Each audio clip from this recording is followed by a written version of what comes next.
All right. Hey, everyone. Oh, look, it dimmed down again. I don't get it. Hey, so we are on live. We're doing this QN85B review. As you can see, let me run this banner so you guys, I know you're going to start asking. And so let's see where it is. There we go. Okay, so on the left top hand corner, as you can see, is the QN85B. Bottom left is the X95K, and then top right is the QN90B, and bottom right is the QN90A. And welcome everyone. Welcome, Brian. And you have a new channel name now. What is it? I Brian's do. Therapy? What is Brian's Tech Therapy, because everybody was like, "What the hell's Whisper Status mean?" So That's what that, I used to think it was because you would go into Best Buy or Costco and then whisper, so in order not to get caught. yeah, it's actually become so hard to film those, so I don't even do those anymore. But yeah, and everyone's like, "Hey, I left and I couldn't find Brian's channel." Like, it's not called Brian's channel. So here I am. Well, now it's Brian's channel. Well, thank you, How my was friend. everybody? Yeah, how is everyone? And let's get a few things out of the way.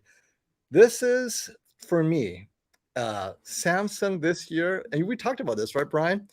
It hit out of the ballpark, and then suddenly things started falling apart on so many levels. And Yeah. we talked about how at the beginning of the year, when unexpectedly the S95B launched, we thought the LG G2 would be the champ this year, and then the S95B releases, and it was great. I thought it was amazing. You thought it was amazing. And then the firmware comes out trying to restrain its brightness. I mean, its peak specular highlights went from 1500 without a heatsink down to 1000 to 1100. Oh, hey, Classy. And he's joined us. He's the one that told me that on the measurements, the recent update really pulled down the S95B's ceiling for whatever reason, right? Who knows? Maybe they're trying to get the panel to last longer. Maybe it's just too awesome and they can't sell their QLEDs. And that's what we have here today is we have the Sony's best 4K non-OLED TV. That's the X95K. And then we have Samsung's two flagship Neo QLEDs, last year's QN90B on the bottom right-hand corner. Yes, I know it's dim, and we'll explain why it is. And then this year's flagship QN90B on top right-hand corner. And then second to its flagship is the ADS panel technology, the QN85B. Now, many of you asked, hey, are the firmware updates current? All of them they are, except the QN85B. I don't know if it's current or not. I got this from Samsung directly. So I'm hoping that it's on the out-of-the-box firmware so that we could kind of show off what it is before and after. Or maybe it's already been updated to the latest 12.11.2 firmware, which is what the QN90B is on. And so let me explain real quick why QN90A looks so dim. The reason it's dim is because it's in filmmaker mode. Because many of you ask, wait a minute, why aren't they on the same settings? QN90B is in filmmaker mode. That's the setting it's on. But year to year, Samsung changes how these settings look. So as you can see on the QN90B, top right-hand corner, it's super bright. Well, Q90A, bottom right-hand corner, also in filmmaker, and both of them are max brightness. It's horrible. So let me show you guys why I have to put in movie mode. This is not, I can't even compare it in this filmmaker mode because it's not passable. It's unacceptable, right? So brightness, 50, there's nothing going on here. Local dimming is on high. I could change it to standard, but it doesn't make things that much better. It just screws up some of the color. So we'll leave it on high. And yes, the color space on both Samsungs are BT 2020 because we're running a BT 2020 feed from the Spears and Muscle disk. So let me double check color space. See, I set this to custom, by the way, and it reset itself to auto. So I don't know what's happening. Thanks. Thank you, Samsung. Okay, so now it won't even let me change it to, whatever. I'm not going to deal with it. It was on BT 2020. Anyway, so I'll go to movie mode so you guys can see the difference, right? This is why I cannot put the Q90A on filmmaker mode and why last year I was totally against filmmaker mode because I literally lost half the brightness going to filmmaker mode. So on the Q90A, it has to be in movie mode unless you want, calibrated day and night. But filmmaker mode is just too dim. It looks good here, right? The minute I take it off the menu, it's going to start dimming. right? So you guys just watch, it'll start dimming down. Like, oh, what the heck happened?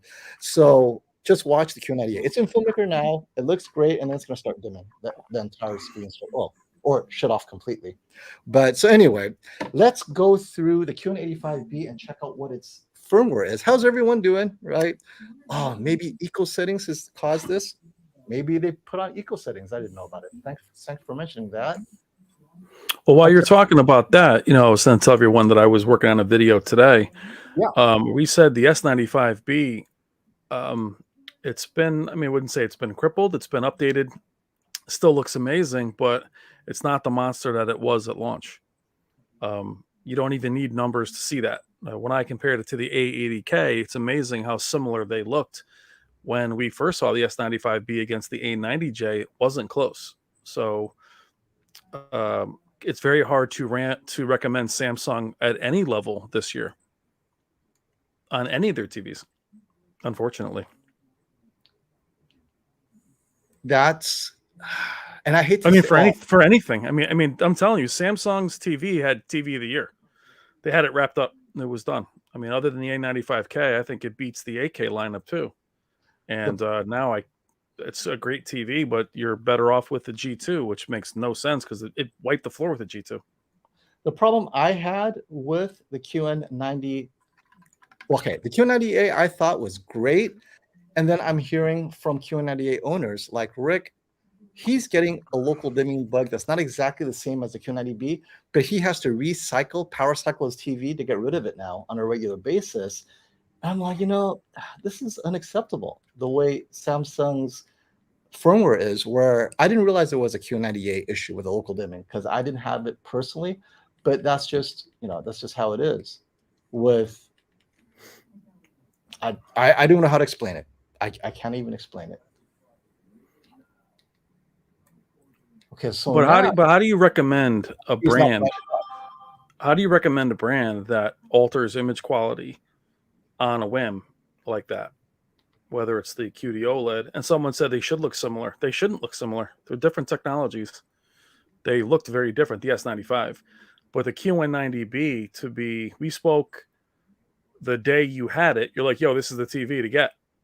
And 10 hours later, you're like, I don't know what happened. So that's not okay. Yeah. So just real quick for you guys. So the QN90B movie mode is slightly brighter. That's why I had it last time, right? Filmmaker mode in the QN90B is slightly dimmer. So you see the difference? And if I put on Filmmaker, technically it's probably the more accurate, but it's so hard to see color accuracy on YouTube. And you guys are going to notice brightness differences more. You're more sensitive to brightness differences, and YouTube does an okay job of separating the luminance for you guys. So I'm just going to go to movie mode so that you guys can see movie mode doesn't affect blooming, and the brightness should be a match. So my hope is that at least you'll see the qualitative differences on this firmware. See, in this full screen, you can't tell there's an issue with local dimming. Well, actually, you can a little bit. It looks like the blacks are not as deep as the QN90A. And yes, I know this money is kind of slightly flickering a bit, so I can turn that down. There you go. Okay, a little bit better.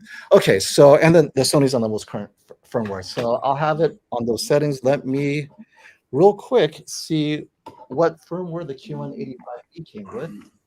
So let's set it up right now. Oh, this is your first time. This is your first time seeing it, right? Yep, first time, right? This is it. Nice. I'm seeing it for you guys, with you guys. All right. So, real quick too, I'm very disappointed in the overall packaging of the QN85B. It definitely feels like they cut corners.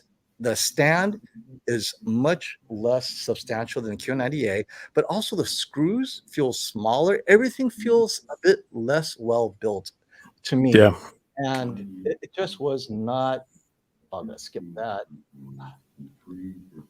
I told you that even seeing the Q800B in store, it felt less premium. I know it's lighter material and they're looking out for the environment, but they don't feel as premium as they once did. So I skipped all the firmware auto updates. I'm hoping that the native firmware is maybe a way back when machine. So we'll see. I guess it all depends on who was using it, right? Right. Yeah. So this is Samsung's review TV. So it's possible that the person that had it before me already updated it, but we'll see. It's going to turn And out. guys, talking about auto update, you can disable it all you want. It'll still update. Yes. Thank you. Samsung will still take an update. So if you do not want an update, just unplug it. Don't Wi-Fi it. But if you leave it as auto update disabled, you will get the update if they want you to have it. So just take it offline. And you can ask Classy about this as well. Many people have had their TVs updated by Samsung as long as it's connected to the internet. And I had it when we were at a client's house. I think it was with Brandon, forgot who. It started updating. Like, what? Wait, I didn't tell it to update. I had it years ago. And someone mentioned, Sony's guilty of that. You're not wrong. Yeah, I mean, they're all guilty of it. But Samsung this year, they did it to. The S95B to have what they did with that TV. And the QN90B. They're very hard to recommend. And it's hard to tell a person that just bought a TV, hey, take it offline. Right. They're like, what? What do you mean? What? Yeah, exactly. Just getting the basic settings up here. Color space.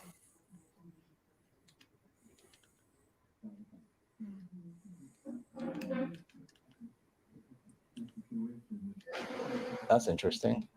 I'll have to go back, check that later. All right, so. Well, you know how fun Tizen is. Oh my god! it's like sign into your Samsung account, make one. You're like, I don't want to be part of this. Oh, okay. So we're on 1204.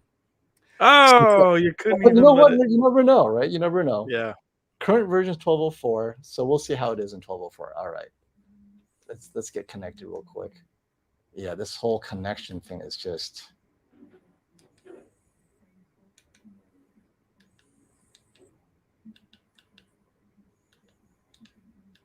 There you go.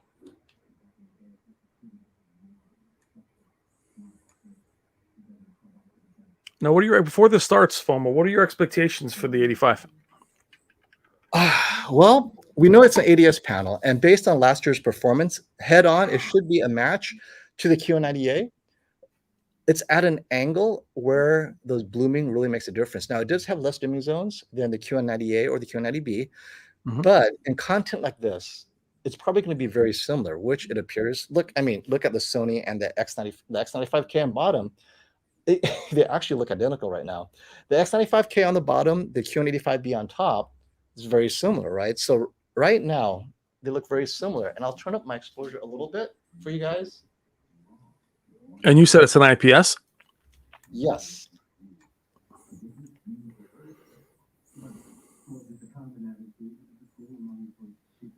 So now you guys should be able to see some black.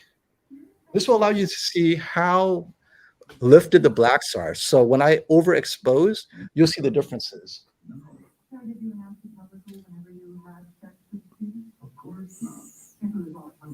Well, in those, the 85 looks the best, which is hard to tell when you're. And right now, and this is why I say, right, the 85 head on, a lot of people are saying it looks just as good as the rest. So I'm overexposing, so you guys see the black levels. Yeah, head on, it looks phenomenal actually. And of course, the QN90B is just way lifted. So the 85B does not have the local dimming bug right now, and doesn't look like it. A bit more so you guys can see it, because this is just okay. There you go. You guys can see it a little bit better. Oh, on the B. Oh, wow. Jesus. The B is oh my God. So I'm overexposing, but when I overexpose, they should all be equally affected. The B is the worst. Why? Because it's got the local dimming bug. The 85B on the 1204 does not. Now I'm going to update it 1211 to see if that changes anything. And as Classy has said, it may not be triggered by the firmware. It could be something else, right? We don't know. But what we do know, I'm sorry, it's because of the shutter speed. That's why it looks so terrible. So let me increase that. There we go. All right. So every now and then, if I see flickering, I have to adjust the shutter speed. But as you can see, that 90B is definitely way lifted on the blacks, and right here, the butterfly wings, right? The other three TVs do a much better job of controlling. Well, it's because the local dimming works. And so what we're going to do, like this one's fine, actually. It doesn't, oh, well, the top right-hand corner is just a slightly bit lifted. Oh, here we go. You can really see it here. Let me turn it up for you guys. Look at that. Okay. That's what I'm talking about, right? The entire, it's like the local dimming isn't even working on the QN90B. So, oh my god, that looks like a bad edgelit from back in the day. Wow. But before I update the QN85B, I wanted to run through this entire video. The 85B head-on is actually pretty good. The contrast is quite phenomenal, in my opinion, right? I mean, well, with IPS, shouldn't it be good off angle too? Oh my God, look at that. You see this, right? This is just this 85. Oh my god. Yeah, that's see, that looks like an IPS LG, the cheaper IPS LGs from Costco. Yep. Jesus. I know. So, but we remember before the update, the 90B was a near match for the 90A in so many ways. So you guys have to remember that one firmware update could ruin it. Now, not everyone gets that firmware local dimming bug. Some people do, some people don't. So the purpose of what our comparison here is, how does the 85B as the mid-tier with what is an inferior technology, the ADS panel, because it's to save money. I mean, let's call a spade a spade. Samsung isn't giving you ADS because they think it's better, but rather they're thinking, okay, you won't notice the slight drop in off-angle blooming because head-on, it's identical. And I have to say, they're right. Head-on, it looks great. I haven't seen big differences. Now, we don't have the challenging scenes yet. We will focus on that later. But head-on, its deep blacks are actually deeper than the other ones. Like in this scene right here, you can see the cow. Arguably, is it crushed? Nope. It looks. Well, it looks better. It looks the best of the bunch. Is that crazy? Right, right. Well, the 85A looked good in the store too. I mean, it was very saturated. It looked better in store than it should have. Yep, it definitely does. Down. Oh, like Stacy, look at this comment. Stacy Jacks, just get the 85B, buy a soundbar and a couple of beers instead of the 90B. Yes. Now, what's 95K is not as terrible as people are saying either. The X95K is on the bottom. I've been saying that forever. I've been saying that. I've been saying that until it got annihilated. Right, annihilated, right? The Q90 on the right, the X95K on the left bottom, right? So you have the X95K bottom left, and it's overexposing. So I'm not hiding any blooming. If it's blooming, you guys are going to see it. This is major overexposure at ISO 8000 here, right? So, and you guys are seeing all of them, whether they bloom or lift blacks, you're going to see it very easily here. Now, did the X95K take any updates that improved it since you guys struggled with it? One update. It took one update, and it's possible that it's better because of it. I did have one update since my review. I mean, it looks a hell of a lot better than what you guys were seeing before. I mean, especially if it's overexposed. Look at the background black, right? I mean, come on. Right there. It's I'm getting artifacts. Oh my gosh. It's like it's motion artifacts? No. Below the strawberry, it's supposed to be a mirror, and it's all broken up, pixelated. It was just horrible, right there. Wow. It's not even like it's moving quickly or anything. It just couldn't discern the pattern. Wow. Okay, so let me do the star field that everyone loves, because there's a bit of discussion online whether the X95K could handle the star field as well as everybody else. So I think this is a time to do that as well, because, you know, for many people, they feel star field is important for whatever reason. I honestly don't think you're going to see star field type patterns in real life, but hey, what do I know? I rarely see it. Normally it's a fixed star, if you see it at all. There we go. Let's go to star field, and I'm going to have to overexpose a bit so you guys can see all of them and what it takes to see the stars in all of them.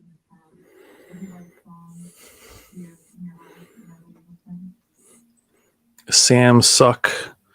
The QN90B is trash. Yes.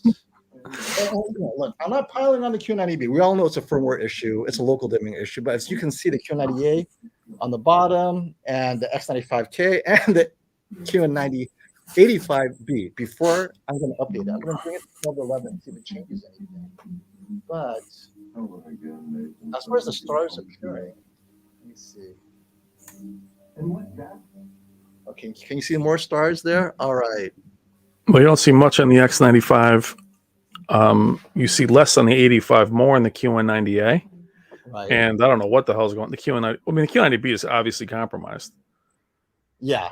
So the Q90B, we know it's just kind of sucky, right? So, I mean, the thing is this, FOMO. I mean, before we even get too far into the video, what's your advice? Is your advice to bring it back and say, hey, I'll pick it up when it's fixed?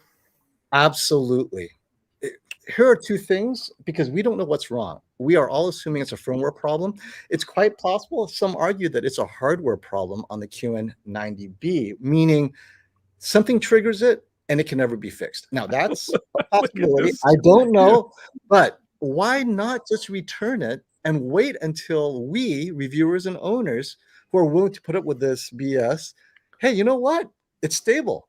Then by the time you buy it, maybe Black Friday, maybe the holidays, maybe 2023, because remember the Q90A sold out at Best Buy, 65 inches, $1,500, $1,600. So look at that right there. Look at that right there. What I love is when the local dimming on a mini LED has a problem, that screen shows you the, you know what I mean? Oh my God. Wow. Yeah. But see, you can see the stars at least, right? You see how much it crushes the black. When local dimming works, so this is showing local dimming is very aggressive on all three TVs. You haven't even seen, I see the stars now, right? But it's very dim compared to the one without local dimming at all. So with a local dimming bug, where there is no local dimming happening, it's basically an edge lit TV, but you see everything. You see the stars, you see the brightness. The other three, they are definitely crushing the brightness of the stars. Well, it's funny though. It's not only that the local dimming's not working. It's like it's lit up instead of not working. Yeah, let me increase. Like they're emitting light. There we go.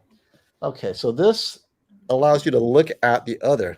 You can see me in the reflection. How's the reflection handling? Is it different than the others? The reflection handling, let me see. On the 85. Actually, the X95K has better reflection handling. That's odd. You see my reflection on top. You don't see my reflection on the bottom. The Sony definitely has pretty good reflection handling. Here, let me break out my phone, put on the flashlight, and you guys will see. Right? As they go down, it's different. The X95K reflection handling isn't bad at all. In the X95, it has the XY angle. It has the XY filter, doesn't it? But this is super bright, guys. So let me take down my phone. But if you go back, show me it has the X95 has the XY viewing angle, isn't it? It should, right? Look what it does with it. It turns it into a rainbow. Like splits the atom. The QN90B and the X95K, very similar, except the 90B has a diffusion, maybe. Wow, it takes the light, turns it into a laser. Right, and just to see, right? This is it. So you're really, I mean, for you guys that are looking to, if you're in your Windows, you're much better off dealing with your retailer than dealing with Samsung directly. They're not great. I mean, if you're go ahead. Well, if your TV is got a crack in it, they'll be fine. But dead pixels, things like this, you're gonna be on the phone for hours. I know I've done it. Once in the blue, they'll be okay. But you're better off going to your retailer and even explaining it. If it's like, say, it's Best Buy and you're out of your window, talk to management and just say, look, this is what I'm seeing. I want the same TV, but I can't keep this one. And they'll probably work with you because this isn't, but it's going to be hard dealing with Samsung on this. What's shocking, Brian? The 85B is actually pretty good in the star field, better than the X95K even. Now, not to say the X95K is bad, but the 85B is doing better than I thought, except for the reflection handling. This is pretty distracting. Now I'm overexposing, but guess what? It's only barely brighter. So let me go down to what the normal, like right here. Yeah, the X85B, I mean the QN85B is crushing the stars a little bit, whereas the X95K giving you more stars but slightly lifting the blacks. It's a trade-off. But let me turn down my exposure here.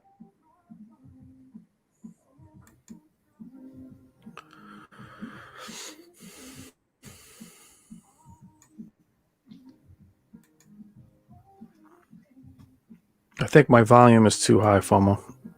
Oh, are people complaining you're too loud? I may be too loud. He's calling me Whisperers blasting. Now they call me Whisperer. Now that my name has changed. Okay, so what you guys see, my reflection, this is what I see.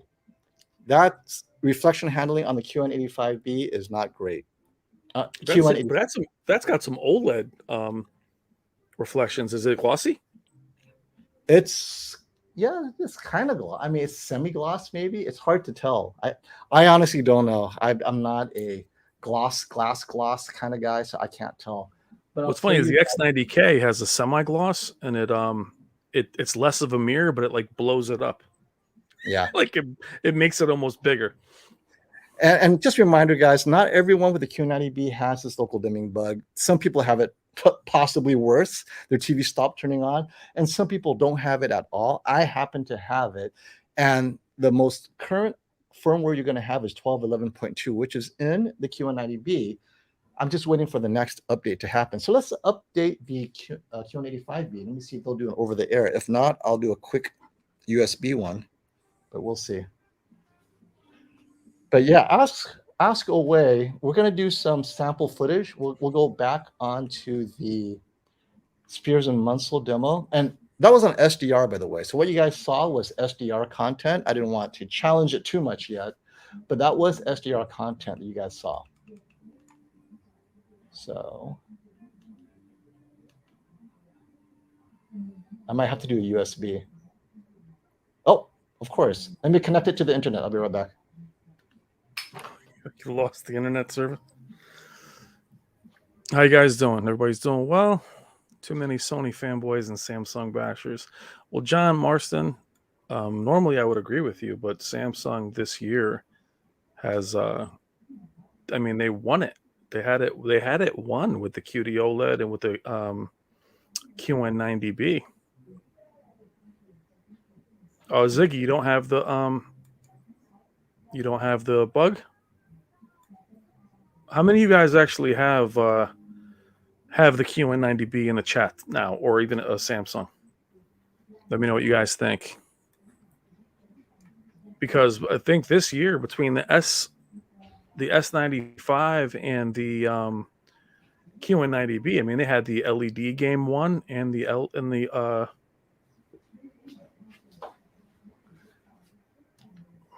All right, let's try this. All right, let me turn down the exposure a bit.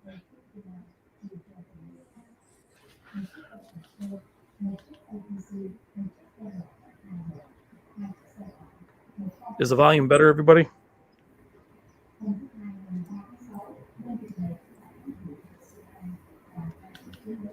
Normally, I don't agree to all, but just to get my update, I do. Yeah, I always say that. I'm like, look, I'm not a sucker. I'm not putting my social security number in here. Let's try this again. Whoops.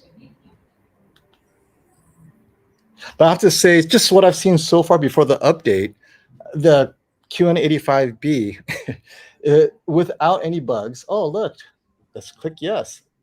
Over the air. I don't have to do USB. Assuming it continues to perform as we are seeing it, it is the better TV than the QN90B, unless your QN90B doesn't have the bug and you take it out of the box and you don't update it at all. Now, I'm updating it to 12.11 right now, the QN85B, and let's see what happens. My fear is that it won't perform anymore, but on 12.04, it's fine. Now, does it mean that 12.04 does not affect the QN85B? No, because there are some QN85B owners complaining of the bug on their TV. So it's very inconsistent. There's a theory that maybe after a certain number of hours it hits, because I believe SD posted that he was at Best Buy and suddenly like 3 out of 4 Neo QLEDs there all had it. And no one ever touches those TVs at Best Buy. Why would they have it? They're on the same old firmware. They're on the same out-of-the-box firmware. No updates. He checked, and they all got the local dimming bug suddenly, right? So whether it's directly linked to the firmware, it's still hard to tell. I'm hearing that Samsung does have a fix for it. When it'll come out is another matter. So I'll, like we say, we'll believe it when we see it. But at least there's rumors from certain retailers out there that they've got some samples, they've tried it, it works. So we'll see. Now, where are we with the 7 and the 6? They have those panels out as well yet? Yes, they do. However, Are they affected? Do we know? Well, that's the thing. If they have local dimming, it's possible. If they're edge lit, it won't. So that's something you have to think about. This doesn't appear to affect edge lit TVs, just the local. But who knows? Look, I don't have any of those. It's hard for me to say. So if you guys have a non-QLED, just a basic QLED that's edge lit, let us know if you have those issues. But the Sony does have the dimmest stars, though. And yet it has less deep blacks. So it's very interesting. And this So it's not accurate. So they're a little elevated on the X95. Oh, well, I'm sorry. What was that? They're a little elevated on the X95. The blacks. Just a little. Yeah. So definitely the stars are more crushed. Okay. Well, I keep on looking at the QN90B compared to the QN90A. The QN90A stars are slightly brighter. I mean, would it be the reason why I get it over the Sony? Absolutely not. Oh, actually, this takes us to another conversation we should talk about. When we were saying that the S95B trounced the G2, that was before all this craziness with firmware updates, the instability. Now, you and I are saying the G2 is the TV to get simply due to lifestyle and quality of life. We don't like Tizen. We know the firmware in the G2 works. That might be enough to win it. I mean, forget the minor image quality differences. And the S95B has been pulled back in its peak brightness. What made it special? It's just barely better than the G2. Well, right? And that goes back in the conversation about the S95 that we didn't care about Dolby Vision as long as it was that bright, that vibrant, and had that color. If you nerf it, then the Dolby Vision conversation comes back. Yeah. Because then you do want a panel that has Dolby Vision. You do want a panel that has all these things. And it goes back with the company that you think is most consistent, which would be, in this case, LG. That's LG. Well, what about Sony? Sony's pretty stable too. What are your thoughts? I think for a non-OLED TV, right? So among the non-OLED TVs, the Sony is relatively solid because of its stability, don't you think? Yeah, I mean, Sony is, they don't tend to hurt their own picture quality, but the Sony, in regards to being an option for people, we get back into the gaming conversation, and it's not really something to consider compared to the others. So you'd hate to say go with the Sony if it doesn't have that optimizer. It doesn't have, it's bare bones. You can't alter the local dimming to change the image like you can with the Samsung optimizer. So it really limits your options. I just don't know why I understand why they do it with the S95. I think they were trying to protect the panel. Right. Doesn't have a heatsink. It's a shame because your TV should be what you bought it for in terms of our first impressions. Oh, great. Firmware update is done. What are your predictions? What are you guys predicting? After firmware update, is it going to have a problem? Yes or no? Yeah. Anyone have high hopes? I'll say it's going to be, well, I still see it in the window. I'm cheating. All right. Let's see. You powered it off? All right. Let's see here.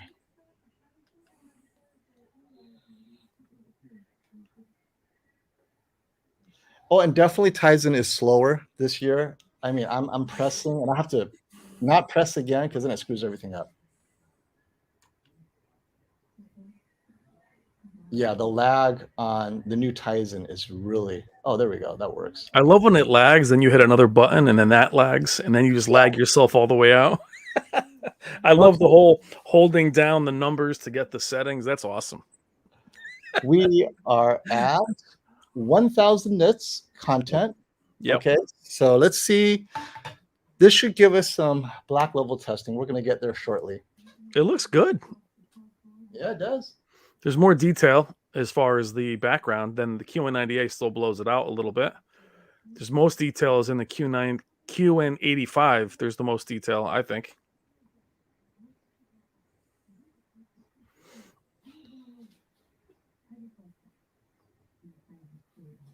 So it's not as bright as the other two TVs. The other two Samsungs are a little bit brighter.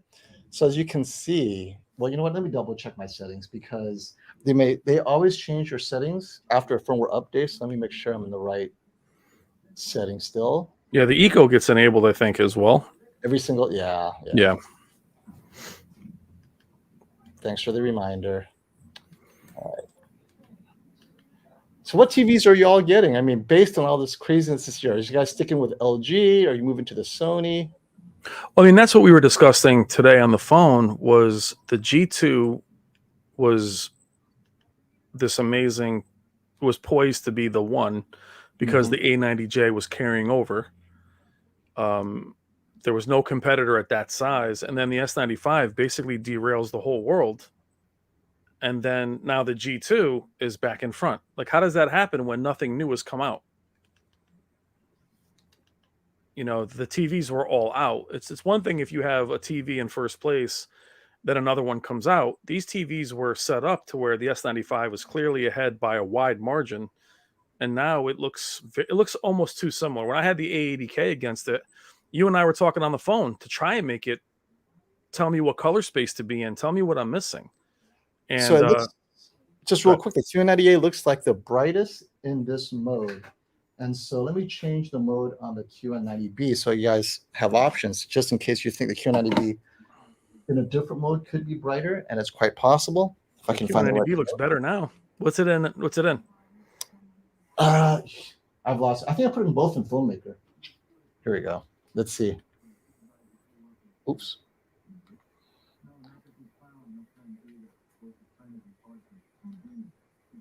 Oh, it's a movie mode. Yeah, Filmmaker is too dim. That was the problem. But you know what? Let's keep it in Filmmaker. Maybe once I took off all the energy stuff, it'll be okay, but we'll see. So that's in Filmmaker. Let's make sure the QN90B is in Filmmaker as well.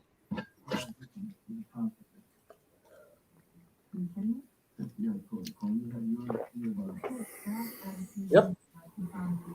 So they are all in Filmmaker, and the Sony is in custom. So let me show you guys what the Sony is.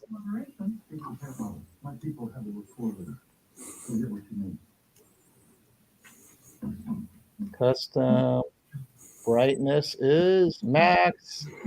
Resolution preferred. Everything else is off. Local dimming is on high. Peak luminance is high. That's all that counts. All right. So has been updated. The 85 doesn't look a lot less bright, though. I mean, it looks pretty good. Yeah, actually, it looks okay for sure.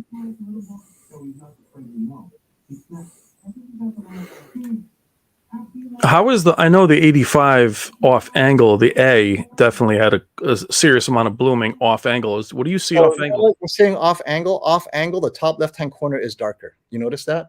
Yeah. At first, I thought it was my camera, but I'm looking, and at this angle, because I am off angle, from that corner, I'm about almost 45 degrees off angle. Oh, okay. And so from here, it looks darker, and the only. camera. It looks like it's only one corner, though. Yeah, because that's the most extreme corner. Oh, gotcha. Okay. So if you're on a couch and if you're on a typical 3-seater, 4-seater couch, and this is centered, and you're on the far end of the couch. Oh, there's a difference. You're going to see that darkness. So let me see if it changes if I center it. So you're saying you're not seeing better blacks. You're just seeing a dimmer. No, it's dimmer. It's okay. not crushed, guys. It's just dimmer. It's dimmer. Okay. It should be. What's the price? What are we looking at? Price is about $400 cheaper than the QN90A, QN90B, or right now it's more expensive than QN90A. So this is what I'm telling everyone. If your budget is the QN85B, there are 3 reasons to get it. 1, you want the Xbox, gaming, internet gaming thing. 2, you like ADS panels for gaming, just because you are used to IPS ADS panels for gaming. And 3, you want that natural off angle, maybe, but I'm seeing the off angle here isn't that great. Now, but for me, my argument against the QN85B also is that the reflection is not as good as the QN90A. The QN90A currently is $1,500 at Costco with a gift card. Best Buy sold out. Amazon, I think, is selling for $1,600 if you can find it, but it is going to sell out. So if you want the QN9D, the 9 with the letter D at Costco, it's still available. Like right here, the QN90A is brighter than all of them, but it's maybe over brightened a bit. And the QN90B is the dimmest in the scene. Now, this is a full screen scene, so local dimming isn't an issue. But the 85 and the 90A are both brighter than the 90B, and the X95K is a touch less bright than the 85B, but they're all brighter than the 90B. So this is a local dimming thing. This is the 90B in filmmaker mode not being as bright as the other three TVs. So remember, the local dimming thing only affects black control and blooming control, but ultimate brightness, it should not be pulling back the brightness. So the 90B is a little bit less bright. But it launched, the 90B was brighter. No, it never was brighter. It was never brighter than QN90A? But the specular highlights was better. Which is all we care about. Right, but right now it isn't. Right now the specular highlights on the 90A in this scene, both on max bright, 90A is brighter. And this is why I put it in movie mode on the QN90B. I could get an extra 100 or 200 nits out of it, but then the color accuracy may be off. Yeah. So as you guys can even see in some of these scenes, right? Like this one, the APL on the 90A is definitely brighter. And now that 90A is the only one that is calibrated here. I think the QN90A was calibrated by John Riformato last year when I got it from Electronics. And the other three are not calibrated, but I have to say, out of the box, they're so close, I wouldn't even bother calibrating it. It looks pretty good to me. What you would calibrate it for is to correct the EOTF curve if you need it, if you need to. But like in this scene, they all look great. I mean, actually, the QN85 has the deepest black in this scene. Yeah, so is that, it seems like it's darker than when you updated it, or no? You know what? No. I guess we'll have to look at, yeah, here it is, slightly dimmer. But I can up the exposure a bit for you guys.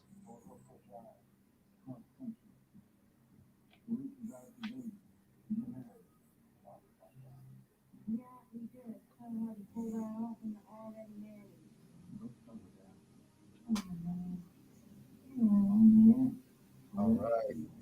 So with exposure turned up, you guys can see the black levels, and the QN85B has pretty good black levels. So I have to say, Samsung has solved the IPS panel contrast issue when viewed directly.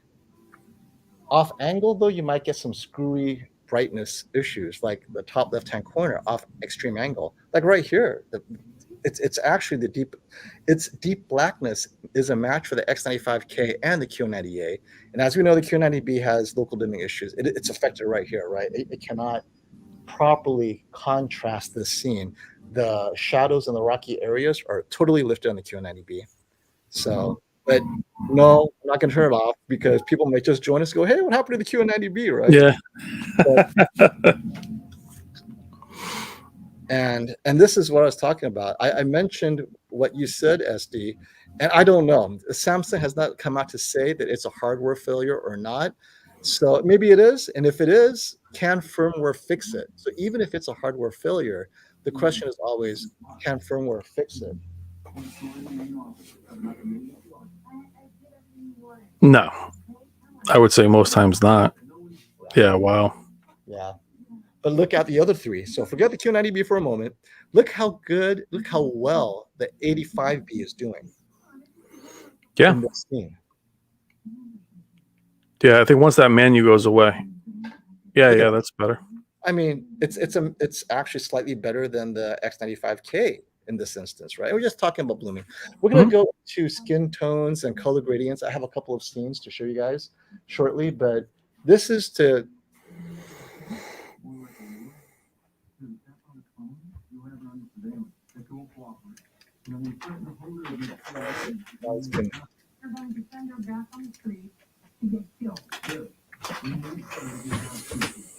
yeah, the 90 is definitely a touch brighter than everyone else, but that's what Samsung used to do.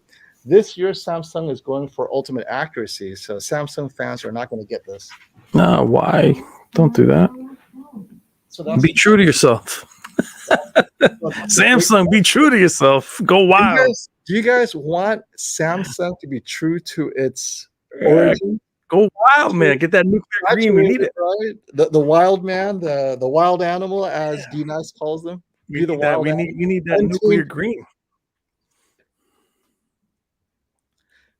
Now, ultimately, for the price, the QN90B, don't get the 85B now. It's obviously overpriced, but by Black Friday, by Christmas, by the end of the holidays, early next year, I think the 85B would be a great price. This is actually a phenomenal TV. So let's just get that conclusion out of the way. For the price, though, OLEDs right now are cheaper. The C1, LG C1 is $1,500, depending where you go.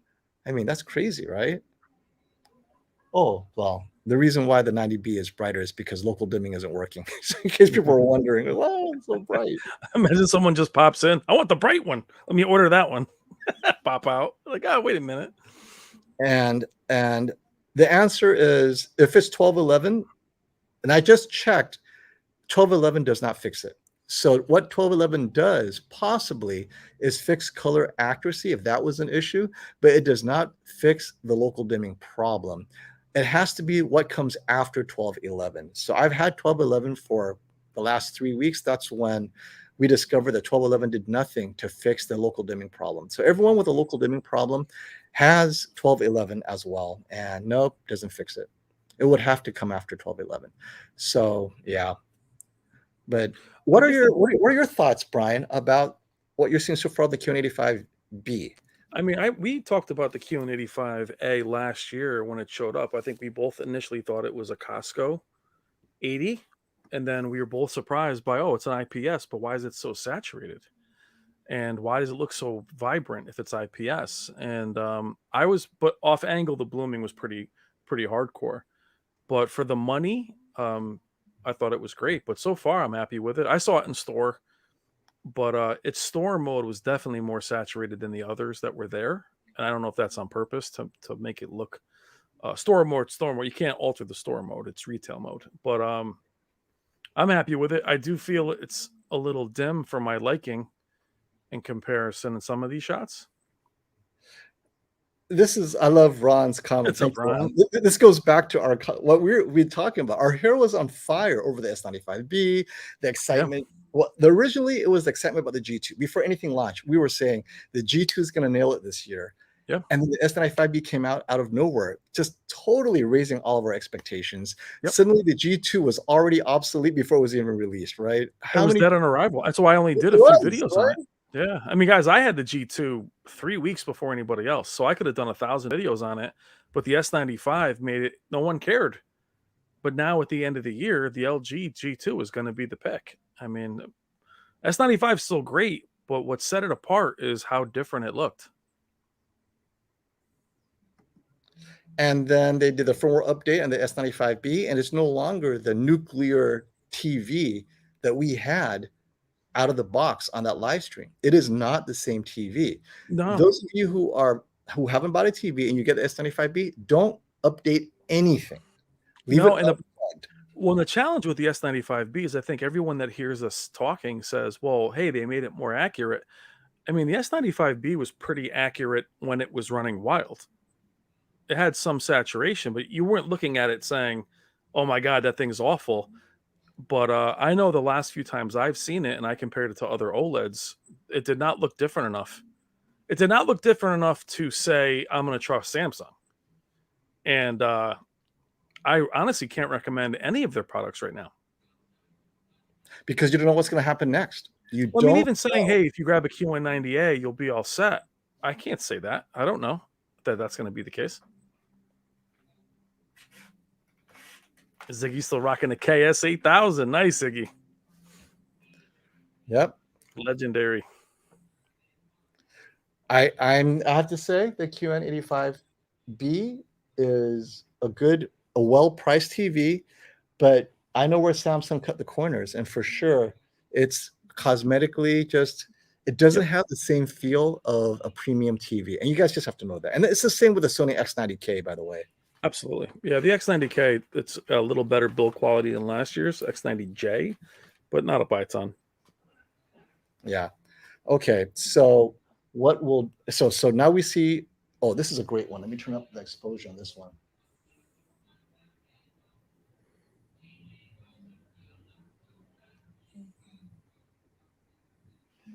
This is great because I get to show off the contrast. It's a great one for contrast testing and deep blacks.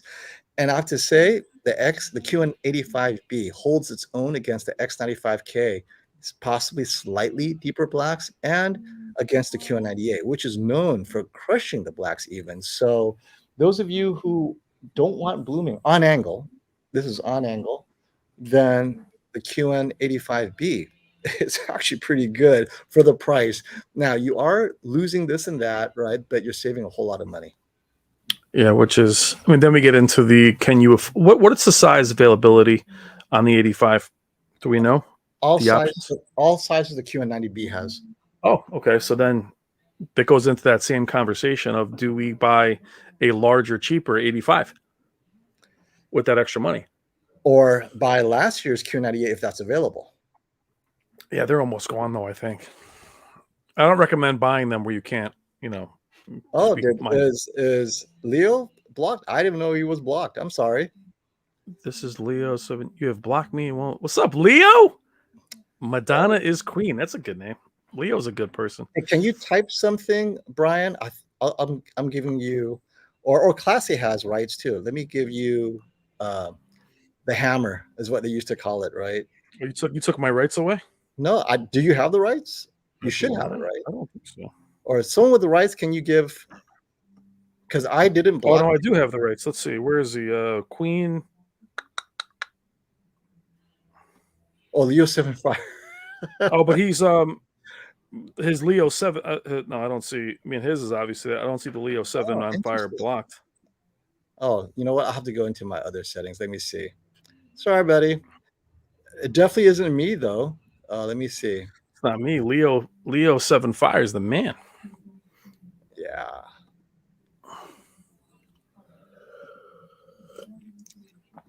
I love the hate in the comments, man. These different brands. This is crap. That is crap. This is crap. That is crap. Michael Wyckoff, what's up, man? Lee Darley in the house. All right. Okay, tell Leo he should be clean now. Leo, don't do it again, my friend. Yes, whatever it is you did, don't do it again. Leo, what's going on? But thanks for that super chat. Yeah, he's like, unblock me, bro. He likes IPS blooming machines. Referring, of course, to that. And if you guys see flicker, it's because frame rate's too high. I have to. Always fun filming LEDs. Oh, yeah. Here we go. Okay. So if you can handle the chats and answer some questions, I'm going to put on some real content and see if we get censored. Yeah. DMAC, great comment. Brand loyalty is stupid. Honestly, I could not agree more. I mean, they should earn your business every time out. And I was a big Samsung fan for the longest time, but it's had an issue with a lot of their quality control.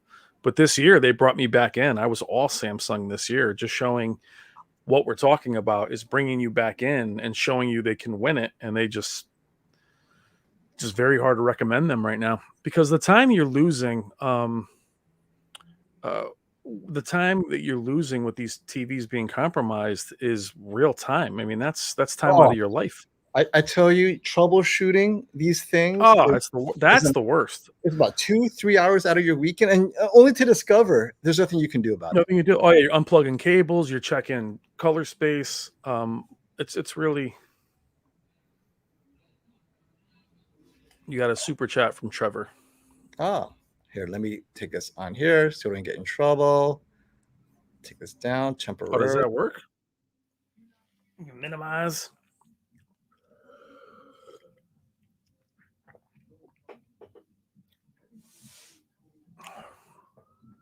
FOMO lost your audio.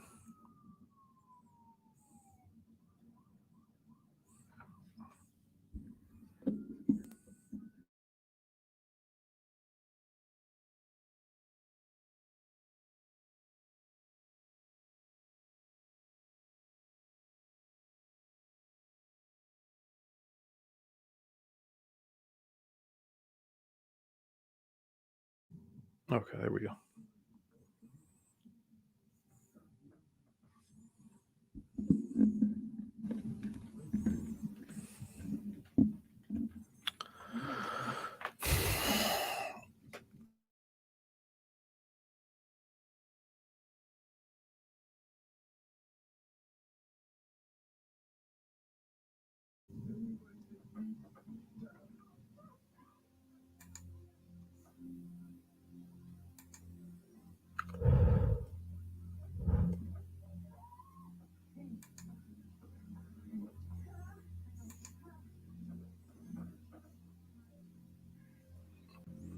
Is this the audio?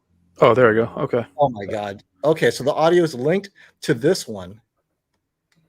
Oh, that wasn't me. No. Hey guys, sorry about that. Trevor, what's up? You're like, the most important stuff I was saying was at that moment. No matter what, listen to this part. All right, guys. So apparently my audio is linked to this screen. So this is very unfortunate. 1 second here. Let me see if I can fix the audio. All right. That is Ghosting you. Is it just the 1211? I'm on the 1205 on my QN90B and everything looks great. Foma, what's the recommendation for ghosting you? Is it completely unplug it, never update it? What is your thoughts on that? ghosting. Ghosting you, it says, is it just the 1211? I'm on the 1205, my QN90B, and everything looks great. Yes. Okay. So we don't know. So right now, ghosting you, just even if you're Yes. on auto update, even if you're not doing anything, SD has discovered that just running your TV for a few hundred hours and it triggers the local dimming bug. So even offline. Yeah, it doesn't even matter if you keep it offline. Jesus. Some people are seeing the local dimming bug without updating at all. And that's why someone's saying, well, it must be a hardware bug because I didn't even update my TV and look at it. It looks terrible, right? So I got it triggering with a firmware update. Some people are triggering the local dimming bug without doing anything. No updates, nothing other than watching TV for a while. So right now, we just don't know. Now, Trevor, to answer your question, since you didn't hear anything I said, no. The good TVs, 2021 A80Js are sold out in many places. The QN90A 65-inch is sold out at Best Buy already. But it's still available in Costco. So if you go to Costco and you want a 2021, the prices are pretty good there now.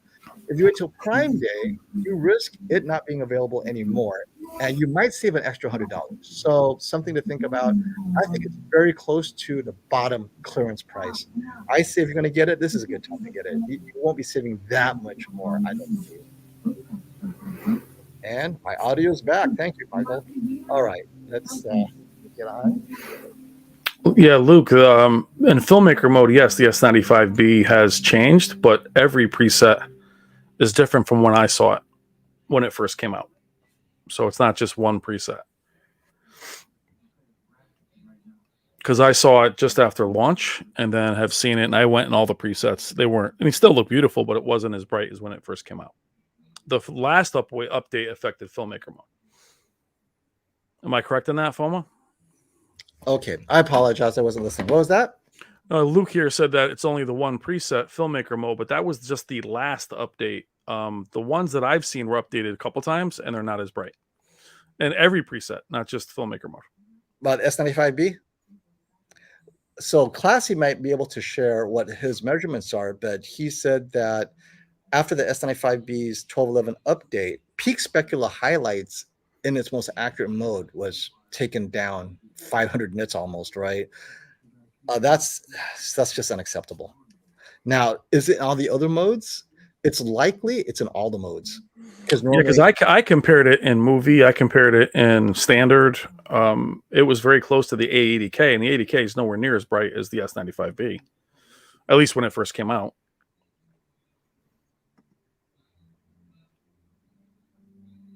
All right, so okay, so let me see my observations here. Okay, so I'm going to try to find some of these scenes where the Sony actually looks pretty good. So what I'm going to do is let's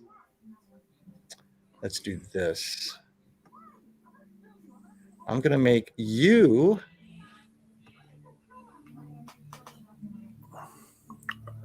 There we go. We'll make you the center of attention, Brian. Oh, lovely. Called out for this.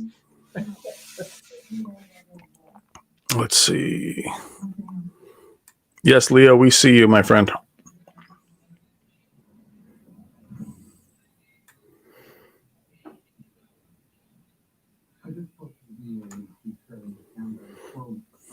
Let's see.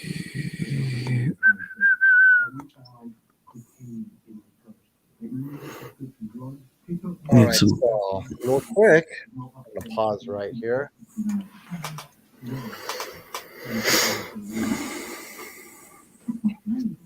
I think all three TVs look pretty good.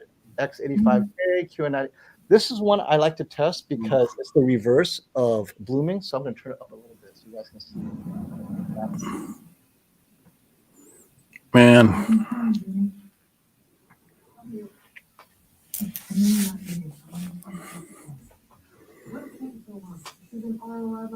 Okay, so this will help you see how good the black levels are.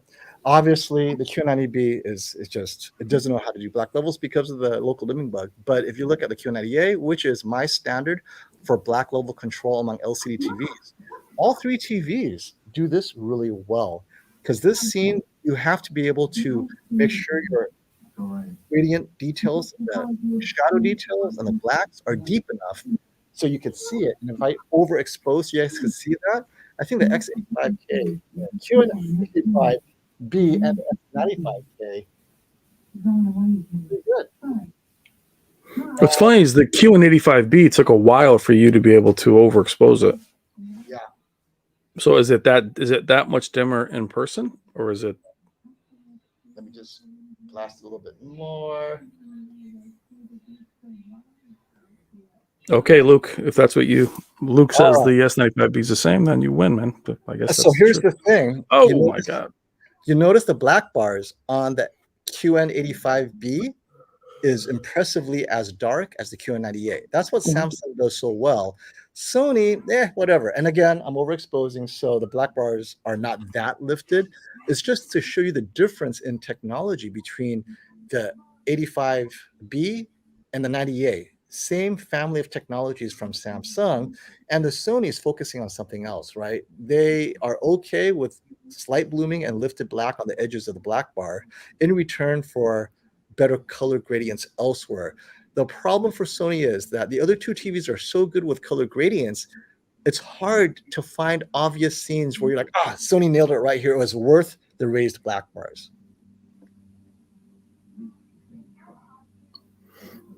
I'd love to know what really is triggering that, though, or what their intention was with it. If it was an update, I'd love to see, to know what they're doing.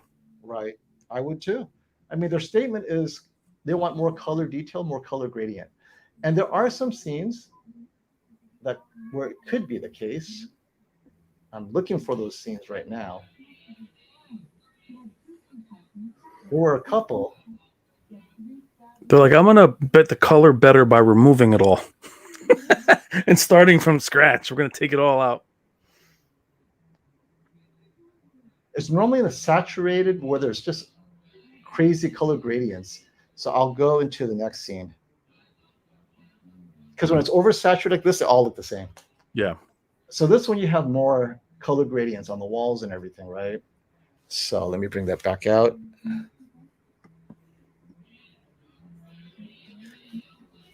And as you guys can see, the QN90A is very bright compared to the other two. And that's why normally when I do luminance matching, I have to work down the QN90A quite a bit. So we're back. We're actually in HDR now, right? Oh, yeah. This is okay. HDR 10.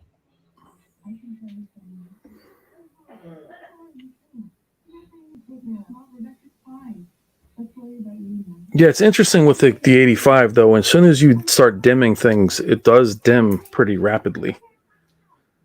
You see the specular highlights on the QN80, the 90. The guy is still a little washed out in the window. Yeah.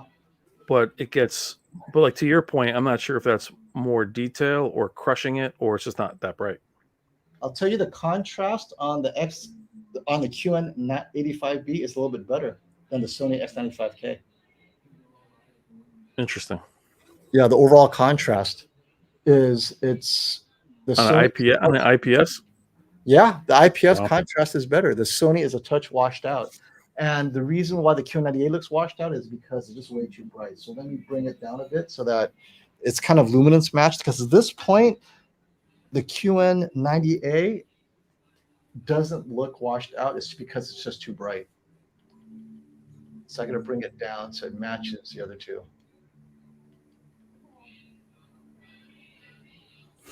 Rick Shaheen, my wife is so tired of me using the word specular highlights that she said she's punched me in the face next time I say it. So I had to bring the QN90A to 25 for Okay. its brightness to be similar to the Sony.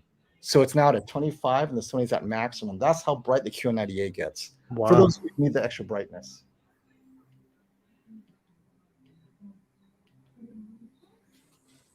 So now that it's brought down, the QN85B and the QN90A are almost indistinguishable. No, if anything, the QN85B has slightly better contrast in the fireplace. Yeah, I can see that. Here we go. I'm trying to make it a little bit easier for you guys to see. Right? It's so hard. Yeah, but I wonder if you were just showing this to anyone, I think the 85 is the more pleasing for most people. No, it's, I mean, I don't have to sell the TV, obviously. The QN85B is a good TV. When we're talking about the differences, even against the X95K, if I don't have it next to each other like this, unless you know this scene well and you're the colorist for this scene, you're going to look at it and goes, wow, the Sony looks great too, with the exception of the slightly lifted black bars that is visible. Mm-hmm. And yeah, it's slightly visible, but the blooming isn't as bad as you see here. By the way, you guys see a lot of blooming. No, it doesn't bloom that bad. It's just the camera overexposing a bit. The blooming on any of these TVs, except for the QN90B, the blooming is almost that bad, but it's not as bad on the other TVs. This is kind of like what the blooming is like with OLED.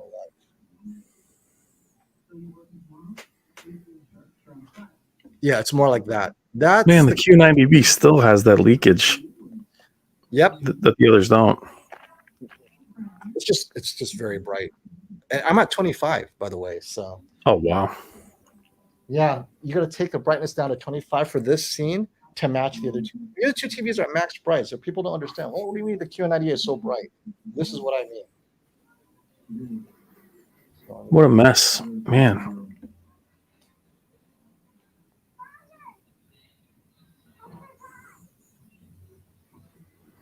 How long would you say you spent with the QN90B before this happened? Hours. 48 hours. Okay. You were breaking it. Were you breaking it in, or were you just watching it? I was gonna break it in after the firmware update. The minute I updated the firmware, it happened. I just went ballistic. Like, wait, it was such a beautiful TV yesterday. I update the firmware, and I can't even review it now because it just does not look like the same TV at all. I talked to you the night before. You're like, "Oh, this is the one. This is the one." The next day, you're like, "Oh, nope, this is not the one." I'm sorry. Like, actually, I'm so sorry. Okay, you can't get more organic than that. This is to compare the posterization, pixelation, or however you want to call it, right? This is the color banding on all the TVs. And here we go. Okay, so let me see if I can expose this. You guys see it better. The 85 looks nice, man. It does. I have no complaints. Other than in a couple of scenes where it's really bright, that top corner right here, right, is slightly darker. But in most scenes, like this one, it's not something that you really notice unless you have a TV next to it. So the QN90A and 90B have more obvious striation. The banding is clearer, whereas the Sony, it's a little bit smoother. I mean, there's banding, but it's not obvious banding. And the QN85B is similar to the other two TVs. So, how's the screen uniformity? Yeah, any DSC from what you can gather? oh, we could do a screen uniformity test. In real content, I can't tell. Yeah. So you have to have special content like patterns, like 15% gray or whatever. Oh, do we get a super chat? Did I miss a super chat? Tech just put one up. Tech Med, our boy. Tech. Hey, thank you, buddy. I know it's late over there. Thank you for that super dedication, Tech Med. Hey, it's like what, midnight over there in Europe and Germany? Well, my friend. Unless he's vacationing in Greece, right? Oh, he's chilling. Tristan, what's up, baby? I have to say that the QN90A is obviously a great deal. However, when the QN90A sells out, I would have no qualms about recommending the QN85B as a affordable entry to Neo QLED. I don't see the extra dimming zones making that huge of a difference, especially given as long as the local dimming bug doesn't affect you, it's pretty good TV. Now, what do you think the QN85B compared to last year's 85A? I didn't have the 85A. Tech with KG did, and he loved it. Off-angle blooming, everyone notices, right? Yeah, that was bad. But if it's direct view like this and it was this good, this is a good comment. Is Dolby Vision supposed to be dark? I have the C1 and it's always dark. The answer, Mind Infinity, is Dolby Vision, accurate Dolby Vision, was graded in a pitch dark room. So if you're not watching Dolby Vision content that's accurate in that same pitch dark room, you're watching in a bright room, it is too dark because it's not meant to be watched in a bright room. You have to go to LG Cinema Home, which takes Dolby Vision, makes it inaccurately bright to offset you being in a bright room. That's why they call it Cinema Home. Home for, well, most homes are bright. So if you have Dolby Vision on the LG Cinema, they are assuming you want accurate Dolby Vision, which was accurately monitored in a completely black room, right? So you have to remember that sometimes it's too dark. It's because that's reference. It's supposed to be in a dark room. Well, especially the shows like Ozark and a lot of those that were in Dolby Vision. You're like, wow, that looks, Jesus, I can't see anything. Yep. You're like, God, I can't see a thing. At some point, we'll be getting a QN90B. Now, there are no similar TVs, Peter. Here's the problem. The QN90B is an 8K TV. Yeah. Sony's similar TV comes only in a 75-inch and above. There's no way I can fit a 75-inch into my studio. These are 65 inches, and already it's tight. I would be able to fit in another column of 65 inches, but if I put a 75 in there, nothing will fit. So unfortunately, although I will get the QN90B 65-inch, I cannot compare it to any other 8K out there because they don't come in a 65-inch. Even LG's 8K is 75-inch and above, and Sony, of course, the Z9K, Z9J. So at the shootout, however, that's it. We'll see them. Yes, you'll see the 900B, the Z9K at the shootout. And I've got confirmation I'm seeing the Z9K Saturday. So I think it's the 85. Yeah. So we'll spend time with it then. Next scene. But the problem is I haven't seen the Q9. We didn't get a 900B this year. So I haven't even seen it yet. Yeah. You're not even in store. That's how backwards everything is right now. Just a comment for Ron. The problem with YouTube also is, well, first, camera capture is really hard.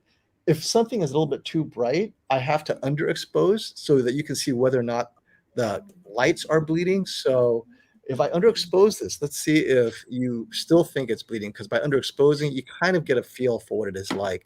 When you overexpose it, sometimes it unrealistically makes it look like it's bleeding. No QNED in the shootout. Classy. LG didn't want it last year either, but they're not going to do it this year. I mean, the QNED doesn't even exist. From what LG is kind of covering it, there's been very little conversation about it. So this is overexposed, right? It's just so you guys could get a feel for the black levels. When you overexpose it, you can see the Sony has better contrast in this scene, right? Sony has more detail in this scene, but I'm overexposing to kind of emphasize that because this scene is supposed to be a little bit dark. You don't notice it, but there is more detail in the Sony. So this is where Sony comes in and says, well, this is what we mean by we don't crush the blacks. You get more shadow detail on the Sony. And by overexposing it, it goes to Sony's argument. However, the QN90B has it. And this is where I think the ADS contrast maybe the ADS panel may be limiting it a little bit, but it's not that noticeable unless I overexpose it so you could see it. But this scene, normally, this is how dim the scene is. It's interesting how the X95 though, and that the way you had it, that thing was bleeding all the way down on the bottom bars only. Oh yeah, well that's yes, and that's the problem. In comparison to the others, it was bleeding. So are we? So this is what Sony is saying: live with the lifted black bars so you can get that shadow detail. Yeah, keep your shadow detail. You can keep it. So you see that they're saying, look, live with it, because look, you can see the balcony better on the Sony than on the X95K, which is correct. There's more of that balcony there, but you see the problem. So let me go to the next scene. But it takes this kind of, it's another way of pixel peeping. This is how you then see what Sony is doing. But the question is, does it offset the lifted black bars? All right. Some people, a lot of owners are willing to live with that. So I'm allergic to it now, unfortunately. You're an OLED owner. That's why. Yeah, I mean, but I'm always pulling for those LEDs, man. Always.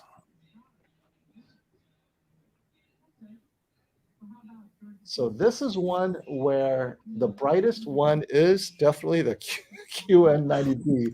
Broken as it is, it's still showing off the sparkling highlights better than anyone else. It looks like the movie Sunshine when they're all dying at the end. Wow. But yeah, so I'm just the exposure so you could see that the QN90B, that's what I used to see, except the blacks were perfect. Local dimming was working. I got that specular highlight out of the QN90B, whereas the QN90A in this scene is slightly dimmer than even the X95K. And the QN85, even the QN85B is slightly brighter in that specular highlight. We're talking about the her head dress, right? The stars in there. On the QN85B, it's a touch brighter than the QN90A. So this is a win for the QN85B for sure. What's awesome though is if you're just chatting here and someone pops in, they're like, "Oh, done, Q90B, I'm out." Click. They're like, "Look at all the shadow detail." Look at that, right? Oh my god! Give me the right one. I wasn't really listening. I was just eating pizza. Oh, I'm good. Order. What happened? I updated my firmware. What happened? So you're saying that this isn't even just that just watching it regularly offline, unplugged, it will trigger the That's what SD said at his local Best Buy. He went there to check out the local dimming issue, and when he got there, 3 of the TVs or 2 or 3 of the TVs that had, he checked the firmware. Firmware hasn't been updated.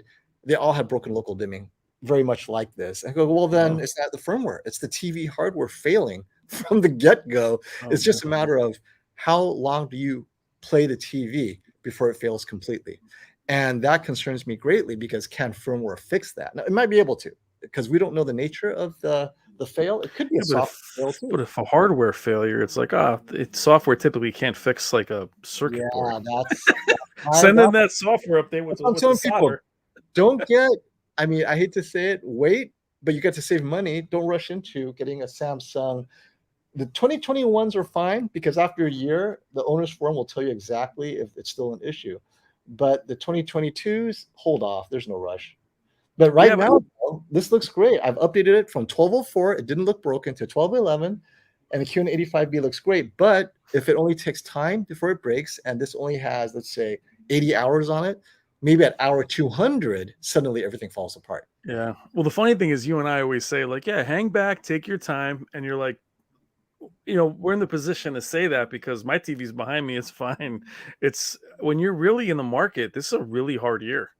It is. Really tough year if you're searching, because if you check in with our videos 5 videos ago, we would say this is the one to get. There's a lot of QN90B videos out there which talks about how amazing it is. It's hard. You're not going to go take those videos down, so that's hard. This is interesting. The contrast on the QN85B is better than QN90A in the candles. So where the candles are, both the X95K and the QN85B is better than QN90A, the bottom candles. There is more contrast between the brightest part of the candle and the less bright part. Well, we've always said the QN90A, the way it handles the blooming is gray things out a bit.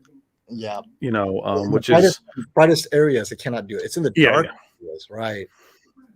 And that's the trade. It's always been the trade-off, though. You want blooming or do you want shadow detail? But it's the 85 looks good, man.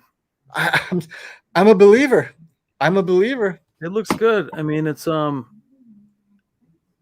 I mean, it's among some pretty bright TVs, but I like it. It looks nice. But the thing is that it's so hard to judge the QN90B in its condition right now. Yeah, no. QN90B, It's like we're running and my leg is broken. it's like, I don't even have any legs. Give me a chance. Let me get my fake leg. I'll be fine. When it's working, the QN90B is brighter than the QN85B. Okay, when it's working. But right now, the QN85B is better than the Q90R, if that helps, right? I have the Q90R, and I would choose the QN85B over the Q90R all day long. Although cosmetically, you know, hardware, it looks better, it feels better, but the QN85B, definitely Samsung has done a great job with their ADS IPS panel on angle. This is phenomenal what they did. So stay with this scene though, because if you're talking about like director's intent, like look, this director's intent. Here she's in a spotlight. On the top right, she's being beamed up. Looks like she's being kidnapped. The Close Encounters. Jesus. Come on, what are you doing? Okay, so let me tell you. The director intended that. Come on. I'll do it just for you, but I'm telling you, John, part of the problem is local dimming is broken. So I don't know if it'll help, but you know what? Let's just see. I mean, you never know. Come on, buddy. John, this ties in. I keep on forgetting how to ties in, yeah. Damn you, Tyson. Tyson. You're gonna shut off my phone with that thing. Kristen, don't worry. Take it down. Answer the question. Okay, brightness is 0. Okay, my QN90B brightness is at 0, and as you can see, very little change. Just turn it off. The brightness is at 0, right? So, oh my god, there's only so much I can do, John. I take brightness to 0, but you know what? Do RGB full, gamma -9, brightness -0. This is a good cautionary tale. When local dimming doesn't work, this is what happens. That's all. Not to mock you, Samsung, but you know full well what's wrong. Just get that firmware update out there. But you know what's fascinating is those larger Sonys, those 80s back in the day, they didn't have like true local dimming, and they didn't look like this. So it's not just without local dimming, it's lit. Like they're lighting up. They're not. Do you know what I'm saying? Like some of those cheaper TVs don't have a local dimming feature, and they don't look this bad.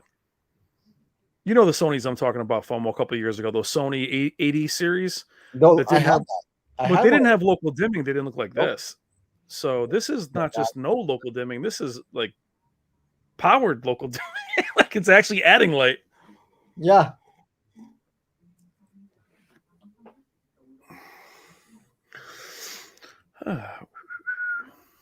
Okay, so let me turn up exposure for you guys.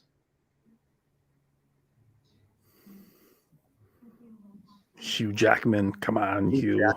All right. Okay, so in this one, the QN85B does the best job of, let me turn up exposure more so you can see what I'm talking about. Oh, that's overexposed. I mean, the 85B looks like an OLED. Okay, so you can see on the QN85B, more even. So look at the light. The Sony slightly blooming, not even slightly, it's obviously blooming around the lantern. On both the QN85B and the 90B or 90A, it evenly kind of glows naturally.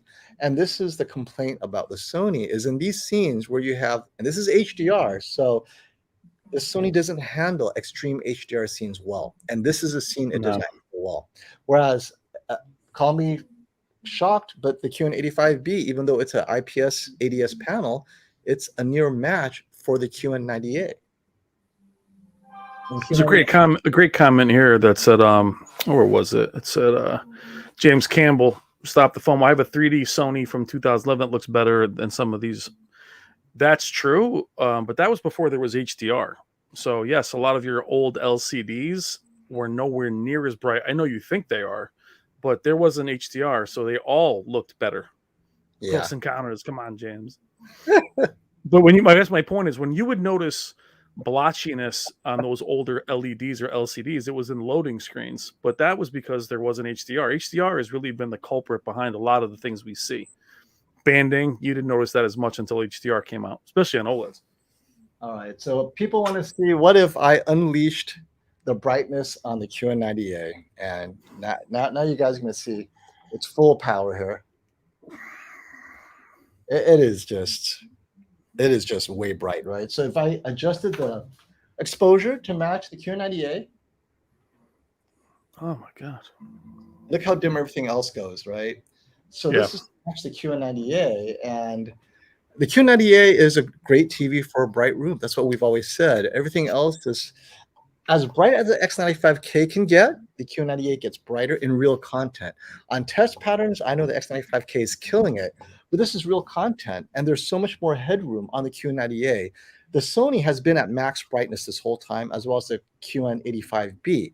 I had to pull down the QN90A to 25, and now it's back up to 50, and you see the headroom is there. Now, is it accurate? That's a whole other question, because it has been calibrated, but I'd still have to pull it down to match the Sony in custom mode. Well, in the X95's lantern has not just blooming; it's almost got a purplish hue around it that the others don't. And that's the shot. That's the thing. It's the blooming. There's color in those curtains, and then the blooming is revealing the purple that shouldn't be there. Yeah, and, it's that's the problem. It's bleeding the color that should not even be there. But yeah. Now, we have to take stability into consideration, though. So of these 4 TVs, which TV would I get? I still get the Sony X95K. Why? Because I don't know when this QN85B is going to fail. I know. Sweetheart, I don't trust you. I love you. You're a good girl. But geez, every time I leave the house. I went to the owner's forum. I don't know how many people with QN85B is like, oh my God, I got it. My return window has closed. Right? It's really that basic. You're like, look, when we're together, I trust you. The minute I turn you off, I don't know what the hell is going to happen. So, but that comes back to what we said about LG being this tried and true. It's yes, guys. You saw how it outperformed the Sony. I'm still getting the Sony because at the end of the day, I'm not going to stop and pause. I want to watch it. I don't want issues. And that QN90B could happen to any of the Neo QLEDs this year. So, and Stacy, so what I'm trying to say in short is when you're watching content, be on the edge of your seat. Be ready at any moment for it to fail. Like, that's the way to watch. Oh my God. And here's a little explanation. Sony has gone to TCL for their panels instead of AU. Christ classic. And always bringing out that information that people are going to think about and then be like, oh, I got the TCL panels. Right. And just know that AUO is the most expensive one. So let's TCL. Next to super chat. I know it took a while. It'll stop the FOMO. Saw you call my name on your last stream with Beats. I want to ask you a question. Yes. I knew you were there watching at some point. When I hear QNED99, I only think of one person. That's you, Leo7. You are. The QNED. We talked about the QNED last year, and we were dying to see it. And it was almost like LG was like, sorry, we don't make that anymore. So I still get questions a lot about it. So respect, Leo, much love. Yeah, there are a lot of fun scenes here that the Q90A is a good girl. That's it's the girl next door, Q90A. Oh my God. Just answer the question. So this is one where I used to test contrast. And in this group, the QN85B, the contrast looks the least washed out to me. And if I turn up the exposure, you guys see what I'm talking about. Okay, so now that's overexposed a bit. Oh my Christ. Chernobyl on the top right. God, man. It's painful. Yeah, I'm telling you, the Q85 looks like an OLED. So you can see on the Sony, and now I know it's overexposed, right? But you actually see the difference in real life. The Sony is slightly washed out, just slightly, but it's not that the colors are washed out per se. It's just the contrast doesn't match the QN85B, and it's because it's less dimming zones. There's we have to call it a spade a spade. I think the QN85B Yeah. has more dimming zones, or it just has a better local dimming algorithm than the Sony. Well, and in that spot where the napkins are, FOMO is exactly where the lantern is. So I'm thinking you have a hot spot there, or except some not a hot spot, but you know what I'm saying, like where the zones. Black rock. Look at the black rock. That black rock's supposed to be black. Look at what the QN85B is able to do. Overexposed, that black rock still stays black. That is very hard to do on an overexposed camera, because that means that it shut off those zones better than the Sony. The Sony, the black rock is dark gray, and you see that difference here. It's a more depth of black. It's not crushed because there's still subtle detail. It's just the Sony cannot get that deep level of black. Now, especially is color though. So, for those who are sensitive to color, you got the Sony. But I have to say the QN85B out of the box, and you guys saw that I updated the firmware, which also screws up whatever color they have. They reset the color anyway. So I didn't calibrate it. I think it looks fine in terms, it's not off. Like on a high sense, I put it up there. You could tell which one's the high sense. Oh my God, where'd that magenta come from? Oh, the magenta's on the short throws too. Oh yeah. I was like, what is that? But here, magenta. I think the Samsung did a great job out of the box. It doesn't need a rush to the calibrator like the high sense normally does, and the TCL too. I'm definitely going to Costco. I'm gonna grab some ribeyes. I'm gonna grab some tires, some mayonnaise, and a QN85B. It's available at Costco. And Vizio used to be the Costco spot, but now I'm going to Costco tomorrow. Get some bagels, some watermelons. I'm gonna hook it up. And that's a nice panel. Oh yeah, you know what? While we're on it, let me check the uniformity in this panel real quick for you guys.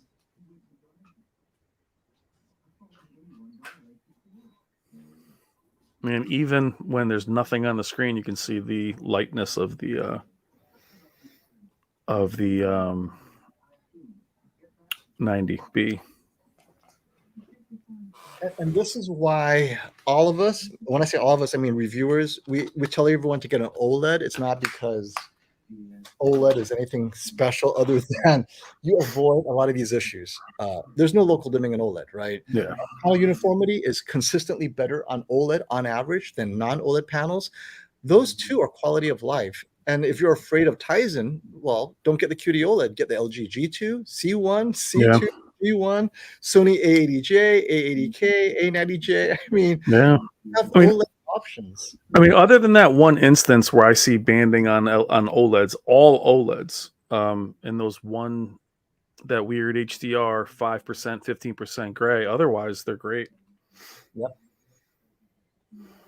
But there are people out there that really don't feel OLEDs are bright enough. It's not a prejudice against them. I think that some people just really prefer that group is still out there that do find OLEDs to be too dim. So I do wish that the LEDs could just get it right, or just leave them alone. Stop updating them or whatever the hell you're doing to them. Oops. This is not the right one. The heck am I doing? That's the one complaint about the Spears of Monthful disc. It's very hard to get around those menus. I know. Oh, there are the Windows. That's it. There we go. Yeah, see, Bryce, OLED's really not bright enough, though. I mean, I find them plenty bright. But that's what I mean, Bryce. It's to some people that even the brightest OLED, they're still like, it's just how you perceive it, right? So you're not wrong.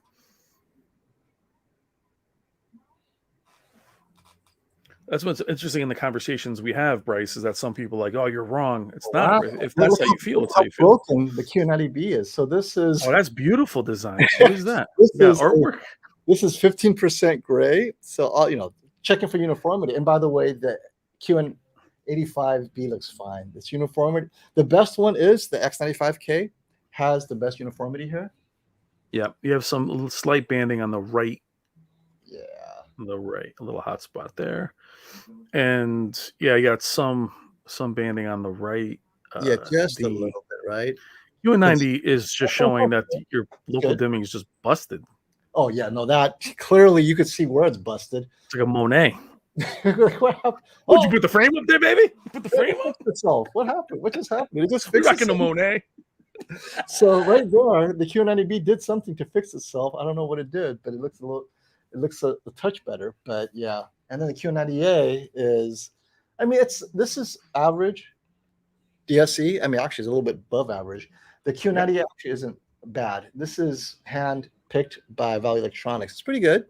I'll take it. That's why I have Robert QC it before he sends it to me, because with a Samsung, I didn't want to risk a dirty screen. And the Sony's fine.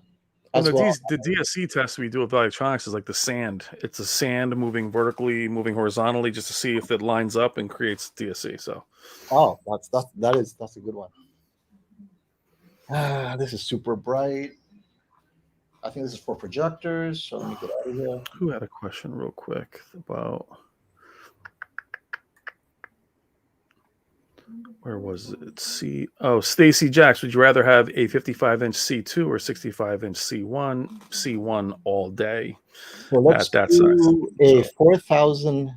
This is a 4,000 HDR content. So we'll see how they tone map 4,000 nits. This is so funny. The A is brighter now. I know you're overblowing it, but it's funny. You think the B would be. Oh, there it is. There you go. There you go. There you go. Old Faithful. Love you, baby. Oh my God. Now we're having fun. Gonna have some fun. There you go. Okay. So, and these scenes are easy to tone map, right? So we're at 4,000 nits. We're going to check out their tone mapping. And for those of you wondering, there you go, 4,000 nits. I'll pause where we see that there's a tone mapping difference, and then I'll correct the exposure for you guys. So, we'll just run through this. So right there, the 90B actually had more detail in the clouds. Now that you're making them all 4,000. Right. So at 4,000 nits, you don't need tone. It's not a sweet spot. And it's a full screen. You might not need local dimming. So not all of these scenes need local dimming. Like this one, they all look the same to me, right? There's the answer. No local dimming needed. Bro, you figured it out. Forget it. Just keep it at 4,000 nits. We're ready to go. So this is a problem on the Sony. So as you can see at 4,000 nits, the Sony simply cannot tone map this very well. And the QN90B ends up tone mapping the best. Let me turn down the exposure so you can see that. There's more detail in the QN90B because they're not tone mapping, just bringing stuff out. So this is kind of interesting. It's the dimmest now. It's actually the dimmer one now. What the hell? So taking a raw the QN90B has the best tone mapping at 4,000 nits, interestingly enough. Well, it's tired. It's been full blast for the last hour and a half, so it's starting to wheeze a little bit. Yeah, this looks the same. That's all good. I'm telling you, I feel like we know these animals by name now, don't we? Yeah, you name the horses. The horses. I feel like this is my backyard. Oh, here comes there we go. Yeah, this one all look good, right? I see these in my sleep. Oh, here's a good one. So the QN90B tone maps this great. Look at that. You figured it out, bro. You got it. That's it. And this is why people don't realize if their local dimming is broken. If it's broken and you're here, well, this is fine. What are you guys talking about? It looks great, right? Yeah, man. Hell yeah. Especially, 1080p cable is going to look great at 4,000 nits. Right? Turn up the exposure and you guys see, it has deep black. There's more detail on the clouds on the Q90B. It does. It's both as bright and it has more detail. I mean, it's kind of cool, but now that same guy is going to check in and go, look, I told you it is. It's better. He's going to check back out. That's it. It's on sale. I'm getting it now. He's going to confirm, put it back in the bin. Confirmed. Yeah, man. Beautiful. Right here, it looks great. I see no problem. Wow, the 85 holds on to that dark level, though, huh? It's not trying to let it go. Nope. And all the TVs look great, but it's all dependent on the content, right? Of course. The Spears and Munsell content, I love it because all the TVs look great. You really have to find the challenging content to bring out the issues. And right here, none of the TVs have issues. And for all I know, running that gray screen may have fixed my TV, the QN90B, for all I know. But here, the 85B is a little bit brighter. Oh, here's a good one. Okay. So this is where the difference in tone mapping 4,000 nits comes about. So we're at 4,000 nits, and the QN85B has the clearest. The sun appears the clearest there. And so you can see that the dimmest, and this is where the local dimming, it's too bright in that corner. of the QN90B. That's how you know it's broken. That left bottom corner should not be that bright, but the QN90B is lit up. It's like, what's happening there, right? Yeah. It's not supposed to be that bright, and there's supposed to be more shadow and darker areas, but the Q90B can't do it because now it's dropping the brightness. Local dimming is important. But the right half of the scene looks great, but yet here, right? Oh, it looks dark. If you look at this, oh, Q90B is fine. I'll buy it. Yeah, man. Imagine if you're watching this on mute. You're like, yeah, hell yeah. I jumped in at the hour 45-minute mark. Yeah, you've sold. Interestingly, here, the QN85B is almost as bright as the QN90A. Not bad at all. Pretty good.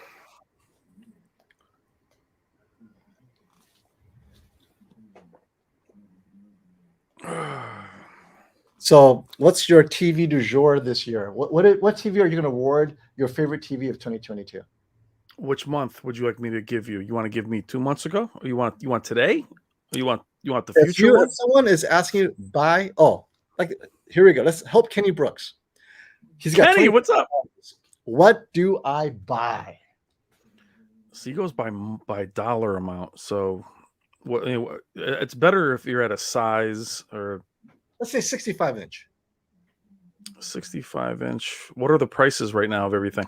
2500 gets you a brand new QN90B. 2500 QN90B. Can't recommend that one currently. It's actually get an S95B even. Can't recommend that one either. G2 is 2500. G2. Is it really? Okay.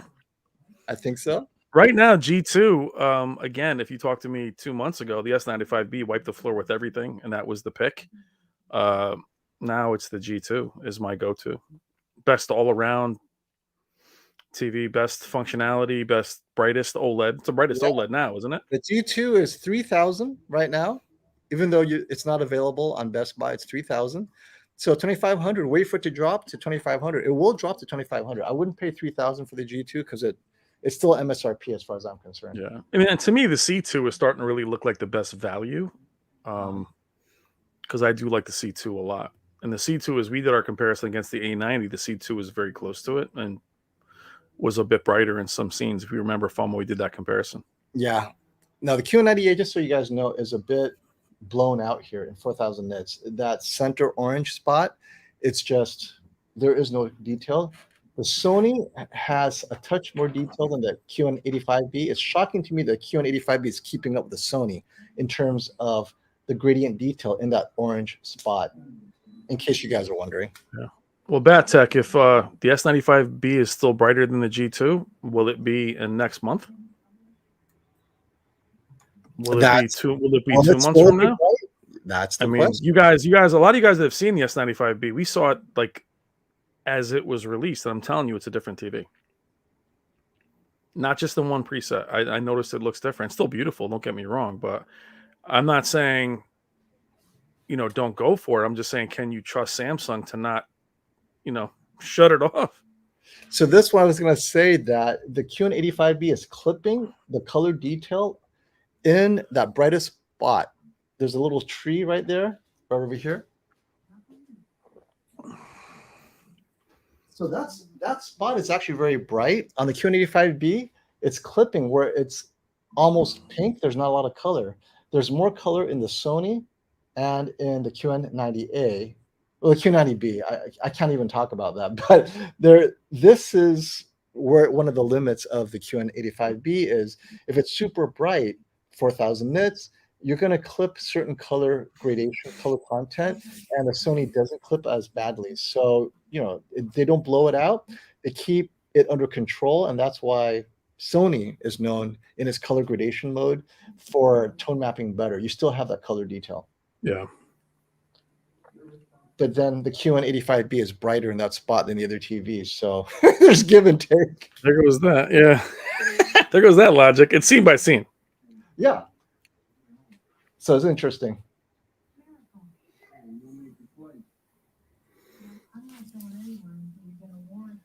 The S95B is clearly superior to the G2, but the G2 is more user-friendly. That's an interesting comment.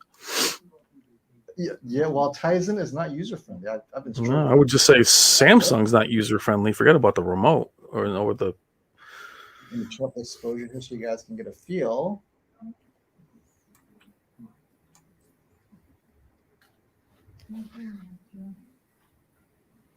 We should see the quantum dots make a difference here. The quantum color versus the Sony. Remember, that was your go-to scene for QDs back in the day, FOMO. Remember? Was it? The teal waves? You're like, oh my god, on Samsung they do look different. Yeah, it's still broken. I was hoping it fixed itself, but no, it's still broken. Oh, you're hoping you fixed the. I was hoping. And look, I have dead pixels too. You can see dead pixels here. I have like 6 dead pixels because it's broken. It cannot crush the dead pixels either. But in this scene, the Sony doesn't. The Sony is blooming a touch more, but it's not noticeable in real lighting, right? Because this is over. What are we at now for brightness? What for the Samsung? No, just the Spears of Muscle. What's it set at now? Oh, it's still 4,000 nits. Okay. Yeah, just being realistic. I don't think you're gonna have. That's why the QN90A is kind of washed out. That loses the detail. Gotcha. Yeah. Oh, good point. The QN90A is washed out. It has the 85's got the most detail. Well, yeah, without blooming. I'm shocked by how the blooming is. Yeah, the QN90A has less color in this scene. Like what you guys are seeing right there, it's missing color. That's how diluted the color is compared to the other two.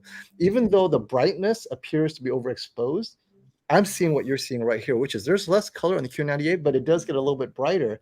But in this case, I'm not going to give up the brightness because now it's like the color has totally changed. I'd love to see it on that Batman shot that we talk about, the Batman v Superman, to see what the specular highlights look like. We're talking. We should do the Crimes of Grindelwald too. Just because I'm wondering if it still says I'm loud. How am I so loud? I can't change the volume. Maybe guys. I'm soft. Wait, if you're loud, let's put your face up there so they can see. Am I loud? Come on. All right. Everybody's so serious in the chat. Stop being so serious.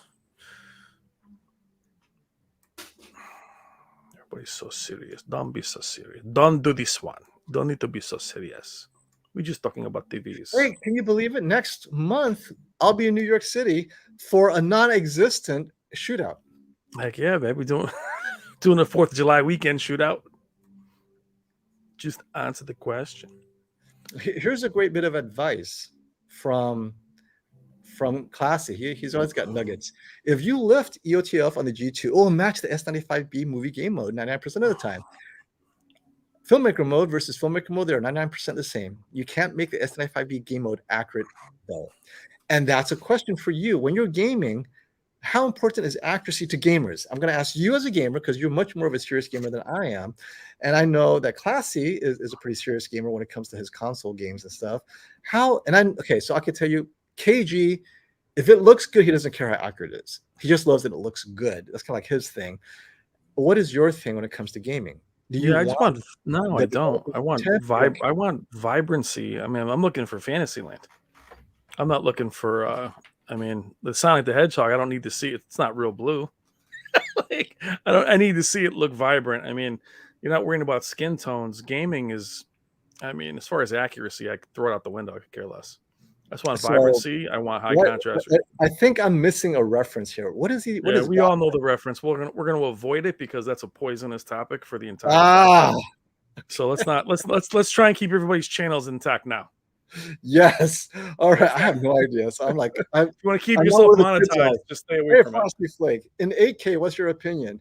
My opinion is the QN90B is a great TV, not because of its 8K, because it's got so many dimming zones that it has to be good. So keep in mind that when it comes to both Sony and Samsung, their best technology is in their 8K TVs. So the Z9K is the only Master Series non-OLED TV. That means it's got the best processing. It's got the best of everything from Sony, the best glass. And as a result, it better be good. But the 8K doesn't help it. It doesn't, well, it might hurt it, but definitely doesn't help it. You're going to use a lot of energy just to get to where you are with 8K. And this applies to Samsung. QN90B has got more dimming zones. It's got the special OD0 layer. I mean, 8K means you get the best from that company, or the LG 8K OLED. The best of the OLED technology is in the 8K, exclusive to the 8K for 30,000, 25,000, whatever, right? So my opinion is, if you could afford 8K and get it large, you might as well just go large. Yep. But it's not because it's 8K. It's because it's just a great technology that surrounds the 8K.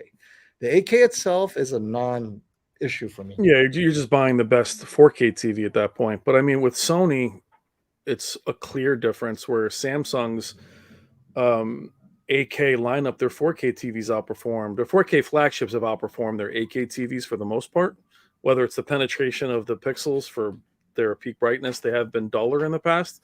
Where since Sony launched their 8K panels, their 8K one has always been superior. Yep. So Luke makes a good point. I want to address this. He says the S95B colors are much brighter than the G2s. So the answer is yes, a wider color gamut. If you have the right content. If you're putting Rec 709 and it's only 200 nits, guess what? G2, Rec 709, 200 nits, they're identical. They're identical. About 500 nits. Okay, now you're pushing it beyond what the G2 is capable of. 600, 700, 800 nits. Okay, now the S95B is going to take over. The question is, Luke, what content do you have where you have color breaking 600 nits? If you have games that do that, definitely the S95B is going to kill it. But if you're watching Netflix, I don't know that you're going to see the difference because it'll be under 500 nits. See, that's what changed, though. I'm telling you, the S95B looked different in everything when it first came out. Oh, yeah. So they did tone it down. Luke, much love, man. Right? I mean, you don't have to defend your TV. That's awesome. The S95 is great, but it has been changed. Is this the scene you're talking about? The machine gun scene? Yeah. All right. So let me see here. I got to get you that Dr. Sleep scene too, man, with the eyes. The eyes, Chico. They never lie. I have to say, they all look. For the QN90A, you lose contrast. So let me bring that out so you guys can see this. This is a good one, actually.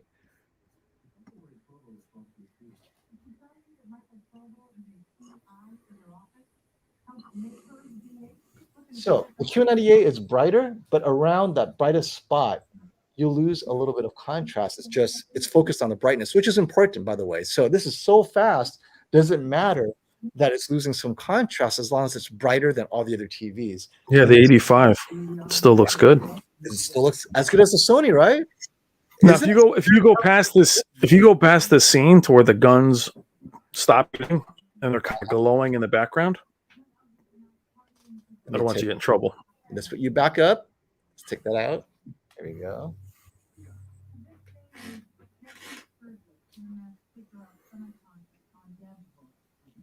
It's kind of when the guns are immobile, when he smashes them with the sewer grate or sewer thing cover, man cover.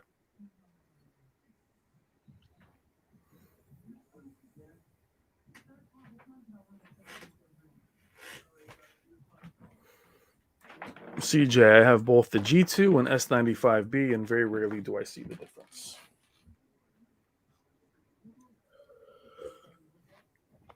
I'm going to compare them next time I'm at Value Electronics. So, I'll put up high net brightness, high peak brightness content, and we'll check it out. John, I don't know why it's not fixed yet. It's not happening on everything, from what I understand. So,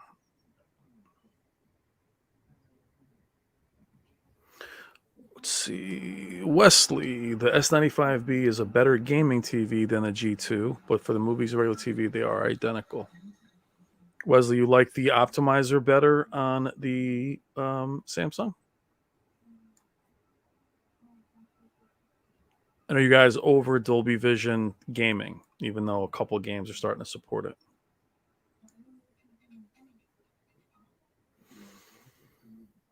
Niles, we'll be doing the Z9K Saturday, and if there's anything lying around, I'll put it against whatever's in the store,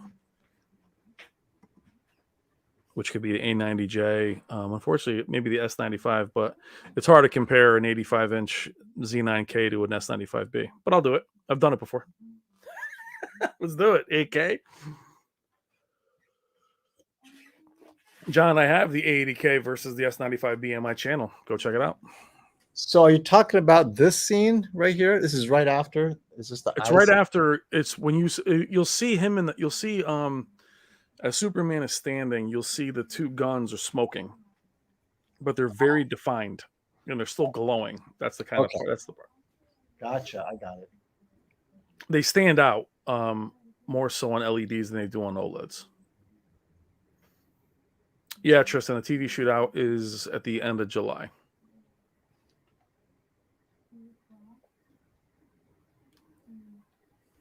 Look for the live streams and the bars as we're walking around the city. That's going to be fun. That was great last time.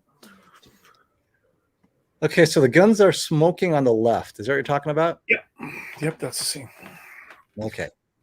So you see the left one on the 85B. Uh-huh. There's not as much of a vapor. There's more vapor on the Sony and the QN90B, and not as much on the QN90A. So let me overexpose this so you guys can see. Of course, Tristan. Tristan saying thanks like you don't know me, baby. Come on. I got a live stream coming, I think, next week, guys. We'll do a nice Van Damme, Arnold Schwarzenegger live stream. All right. So there you go. So the Samsung QN90A has the brightest, and the smoke is the most visible. It's just an overall brighter. That area is brighter, and the rest is pretty consistent. Looks pretty good in the QN90B, actually. I like the QN90B the most in the scene. What are you looking for in the scene? Just the guns, the detail in the guns, not just the specular highlights, but the detail. They tend to look three-dimensional. They tend to look three-dimensional in this scene. As they're cooling down, they stand out. Yeah. So I see more detail on the 85 as far as the housing of the gun. I see. Yeah. Yeah, the QN90. So because of the shadow detail, the X95K and the QN90A, X95K has the most shadow detail. The most crushing in this scene is actually the QN85B, but it's just barely. I mean, it's not that bad, actually. So this is one where all three look great, with the exception of the QN90, for whatever reason. Oh, and of course, my camera just overheated.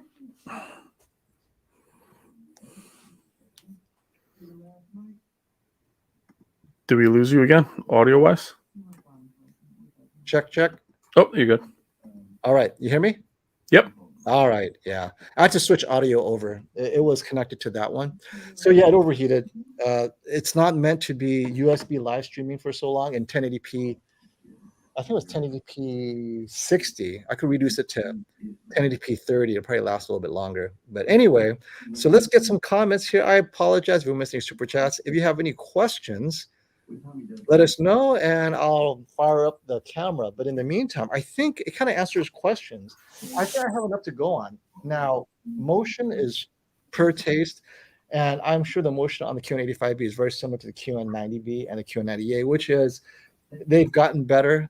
Their cinema motion will still have a slight micro stutter, but they won't have any artifacts around moving objects. Like this, there will be no artifacts. The Sony always has a touch more artifact there, so it depends on what you're sensitive to. You just choose your poison, right? Yeah, they do handle the pixel response differently. Yes. Yeah, there we go. Okay, so thank you for everyone for showing up. Let's see. We've been doing this for 2 hours already. My baby, that's only 2 hours. We only got another 3 hours left. Look at that. 5, babe. We're training. So, okay, so this is my conclusion. If you joined us just now, the QN85B, assuming you don't have the local dimming bug, I'm just going to have to say that over and over because you don't know when it's going to strike. If you are considering it, keep in mind that you break in your TV a full 200 hours while you're in return window. I'm serious. Break it in for 200 hours. Run it hard for 200 hours. It doesn't matter what you watch. Just get 200 hours under your belt in the first, because I know Best Buy is a 15-day return period, right? 14, 15 days. Run it straight for 6, 7, 8, 9, 10 days. Get the 200 hours. Do not upgrade. Update your firmware and hope for the best. Because if the local dimming bug hits you, you have to go through Samsung support. And you know what Samsung support might say to you? Oh, it's within its performance ceiling. You're okay. Like, what? Yeah, and it'll have to be a certain percentage where they'll say, "Hey, we've gotten reports that they're not affected. The ones we have in house aren't affected." I could only recommend them if you're going to buy them from a Costco, where you have 90 days, no questions asked, and they'll support you a full year after that. So if you're going to buy the QN90B, I would definitely grab yourself a Costco membership or Sam's Club or whatever it is, Hmm. and go. If they even have them there, Q90Bs aren't for sale at. Yes, it They is. do have them at Costco. And they call them QN90Bs this year, not some weird Oh, they don't combination. go 9D as Dominic Boss. B. Yeah. So I would definitely do Costco because they honestly don't care. You know, if you're going to return your TV, they'll Very good scan point. it. But Samsung will. Trust me, I've been to the top of the food chain with them with a $12,000 TV, and they're not impressed. They're like, "Ah, sorry." So I would definitely try to be careful of where you buy it. And here's someone that maybe takes some of our advice. Thank you, Brian, and Stop the FOMO for your show. I purchased a 77-inch G1 for $2,900. That is a good price. That's amazing price, Yeah, that's actually. an It's excellent display. not gonna get much cheaper than that. And upgraded my 65-inch C8. Oh, that is such a good upgrade, right? Yeah, it is. Yeah, yeah. You got bigger and you got brighter. I was going to get the S95B or G2, but I'll be satisfied with my new TV when I get it on Wednesday. So at 77 inches, your G2 will be a 65-incher, and your S95B will also be 65 inches. I think that 77 makes the difference for sure. But yeah, thank you. That's a massive. I know we had this conversation when the S95B released. It was so impressive. It still cannot beat size Yeah. of an equal. Now, can it just what cannot give you that immersion? So moving closer to a 65-inch TV doesn't make it bigger. So John, this is something that's so important for all those who are just jumping on. Does the Q90B always look that bad? The answer is it's not supposed to. This is why they're No. calling it a local dimming bug. This is why they're calling it Yeah. a hardware failure. Out of the box, my Q90B looked phenomenal, and it beat out the Q90A in many of those specific scenes that I showed. Yeah. Then I updated my firmware and everything fell apart. And ever since then, it's been a disaster. Samsung is aware that there is a local dimming bug. What they're going to do with it, we don't know. And some people are getting this local dimming fail without even updating the firmware. Yeah. So the answer is not all Q90Bs look that bad. If you go to the owners forum, you'll see a few people. Thank God it hasn't happened to me yet. While others, oh my God, it just happened to me. I wanted to look for a place to cry. What do I do to replace it? But I'm telling you, and having performance anxiety with TVs, it's very hard to relax knowing at any moment, is it here? And again, organically, you guys have to know as creators, we talk on the phone all the time. All the time. And when he hit me up, he was like, "Yo, the QN90B is the one." He was excited. I'm telling you, and then he was like, "Oh my God." And that was it. So, I mean, his disappointment because you want to be able to say emphatically, "This is my choice for you." And that's the problem all of us are having, whether it's YouTube or professional reviewers. Professional reviewers can't go back. I mean, ratings is the only one that holds on to their panels. So it's very hard for all of us. I think this is something that we need to address is what FlyJock7 is saying. There's a reason HDTV Test highly recommends S95B, but here's the important point. I don't understand why people are still bashing S95B when Samsung clearly fixed the filmmaker mode. Okay, I'm not bashing the filmmaker mode thing. As a matter of fact, I didn't think it needed fixing personally, because if you get it calibrated, that fixes it anyway. It doesn't matter. What I was upset about was Samsung's firmware pulled down its absolute brightness. It had the potential to hit 1500 nits of specular highlights. That potential is gone. They crippled what was easily the brightest OLED TV ever made, like ever. 1500 nits from an OLED. Are you kidding me? Yeah. And now, to be fair to Samsung, maybe they're doing it for the life of the OLED. Maybe they're trying to keep it to whatever it is, okay? Yeah. But here's the thing. When I did the review, it was based on this bright TV. Now you watch the review, you're like, oh my gosh, it's so bright. Well, guess what? That's not the TV that's out there anymore. Yeah. Well, and FlyJock, I think FlyJock, what you have to understand is in the moment, we weren't looking at an overly bright LED that washed it out or sacrificed contrast ratio. We were looking at what we always wanted. It was there, and it was still very accurate. Vincent's comments on it was everybody hang back and wait. But the point is, yes, it's more accurate, but what it ends up becoming, Flyjock, is like the other OLEDs. And that's not what it was supposed to deliver. It's supposed to be different. It's not supposed to look the same. I mean, we're fairly certain that the Value Electronics shootout was going to be a wash, that the S95 was going to run away with it and beat the AK Z2. It's not going to do it. It's not going to beat the Z2. So that's a shame, because I would have blind tested it all day. So yes, it's more accurate.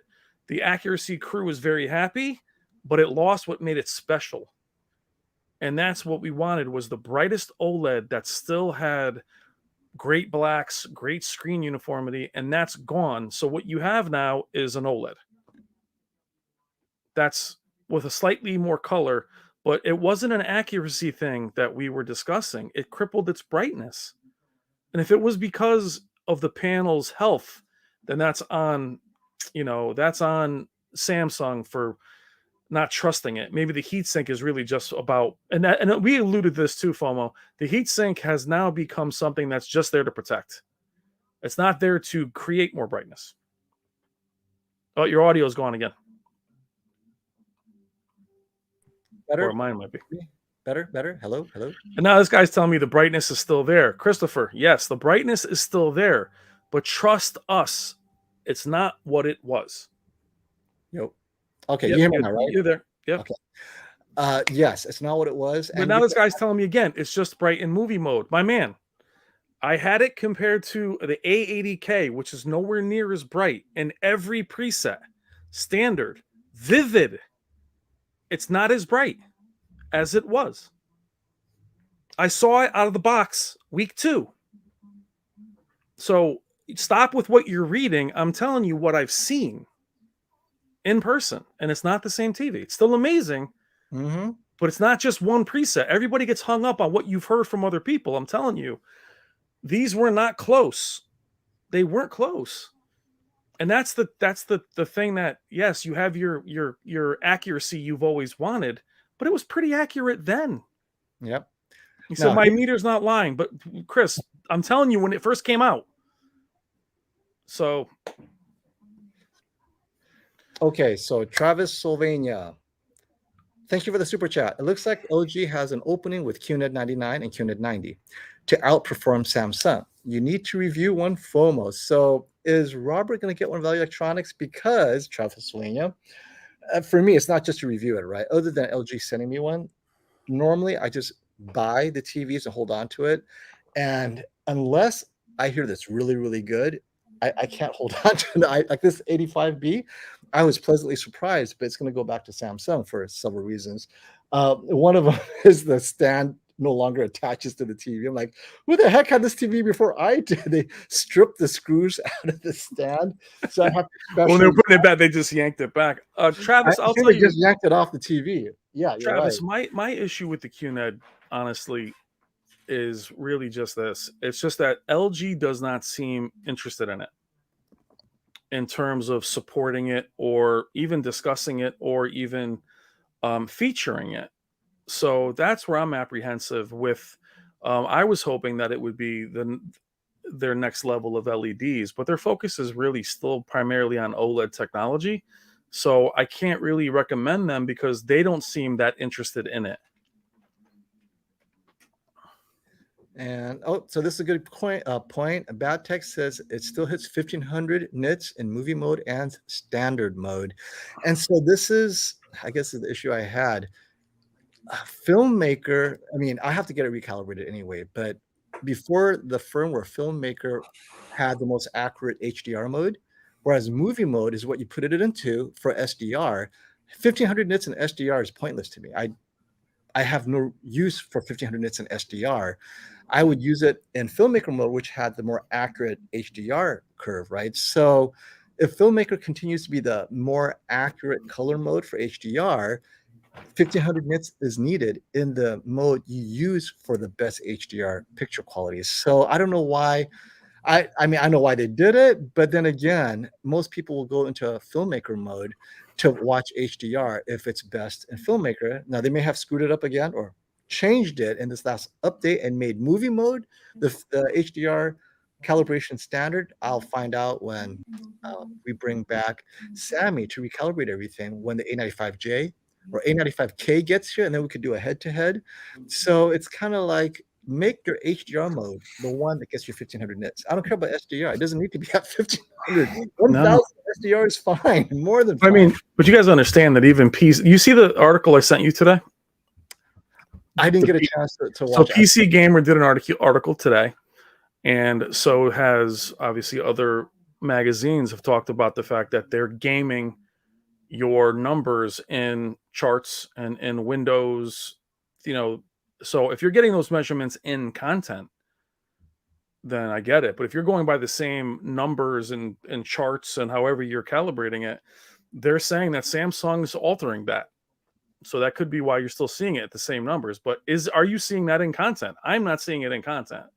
Over 1,000 nits with Spears and Munsell, I couldn't see it pushing it to 2,000-3,000. So if you're talking about in calibration, how is it in content? Yep. Because that's what I see. So you can tell me all day what the charts see. You have to look at content, movies, anything. You have to get away from just the charts. It's going to show those numbers, and that they're being accused of that right now. PC Gamer just did an article on it. We can link it to this video if you like. They're going after them. That's why I had to run examples of the Greatest Showman for the X95K. If you look at all the measurements in the X95K, they're super bright. As a matter of fact, they're very bright, but that would be, you know, maybe standard, maybe vivid. You put it in custom, accurate, and I have it on maxed brightness. In the Greatest Showman, it could only go, you know, it does accurate. That's it.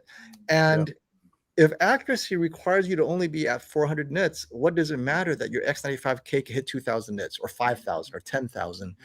The question is, why do you need that brightness on a TV if your content doesn't ask for it? There's literally 5, maybe 6 movies out there that exceed 2,000 nits. Yeah. And 2,000 nits is hard, so it's not like all TVs can do 2,000, but if less than 5 movies exceed 2,000 nits, and those aren't even the movies you like watching, it's like, how many times Showman's okay. Aquaman and even Showman is 1,000 nits, right? So yeah, Aquaman. How many times do you watch Mad Max Fury Road and Aquaman? Yeah, right? I mean, come on. So I know it's for gamers, maybe gamers who have 2,000 nit, 1,500 nit content, but then why would you get a Sony for gaming? So you have a Sony that's super bright for no reason. It doesn't need to be that bright because now you're clipping this, you're doing that. So what Sony needs to do is focus on what it does best, color accuracy, and then control that blooming. That's it. Just do those 2 things. Stop getting over 2,000 nits for no reason. Like the Z9K is going to be exciting, but now I have to look for content with Classy in the shootout to show off 4,000 nits and see what the Z9K can do. And that's going to be brief 2-second scenes at most. Yep. To show off the Z9K. Absolutely. It's always so funny in the chat to talk about Samsungs. And okay, so I have to feel for Travis. And I have to be honest with you, Travis. I had so much hope for the QNED.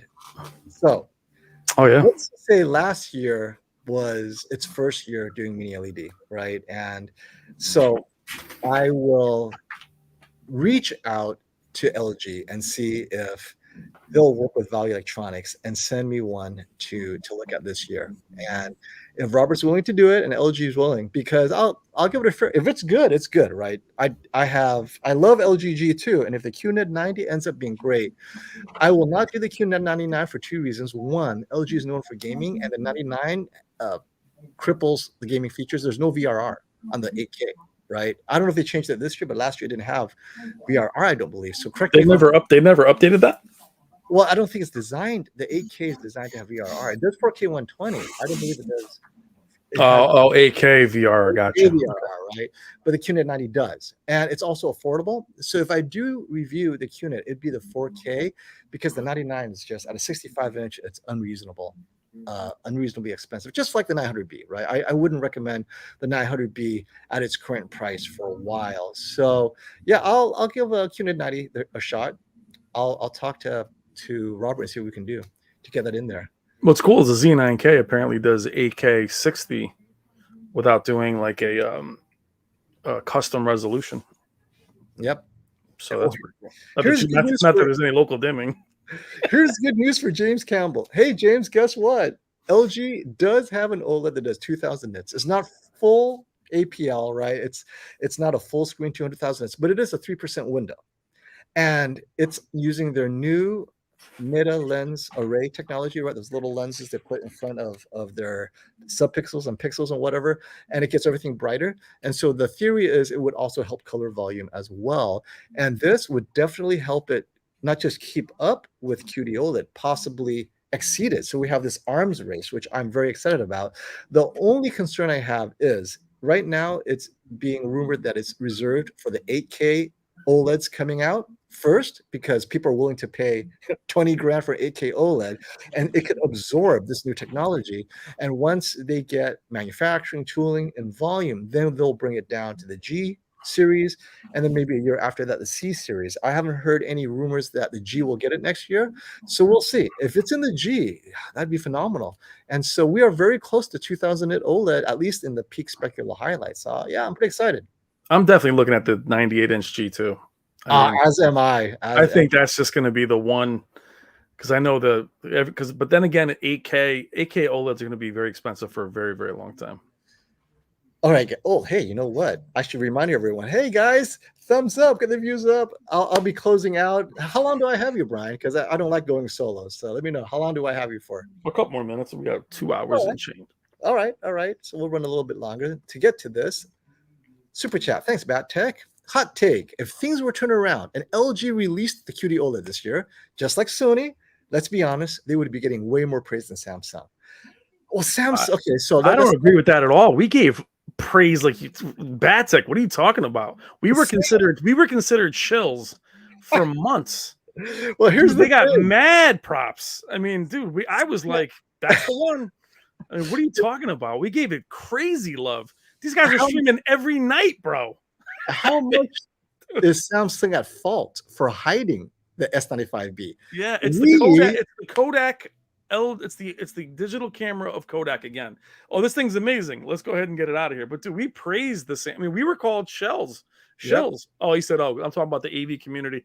I mean, you're talking about the forums. I don't go into the jungle. Well, hey, the forums, when we started praising it, you're right. So let's say, yeah, I don't go into the jungle. There's a theory out there, and we're going to put this at the feet of many of these veteran reviewers. We won't name names, but immediately when they saw us praising it, they jumped in and says, well, let's be calm, because they didn't have the TV. Yeah, but a few months later, oh, it is accurate. Oh, but I don't remember the retraction. Where was that retraction at? But it's all up there in lights. Now, right?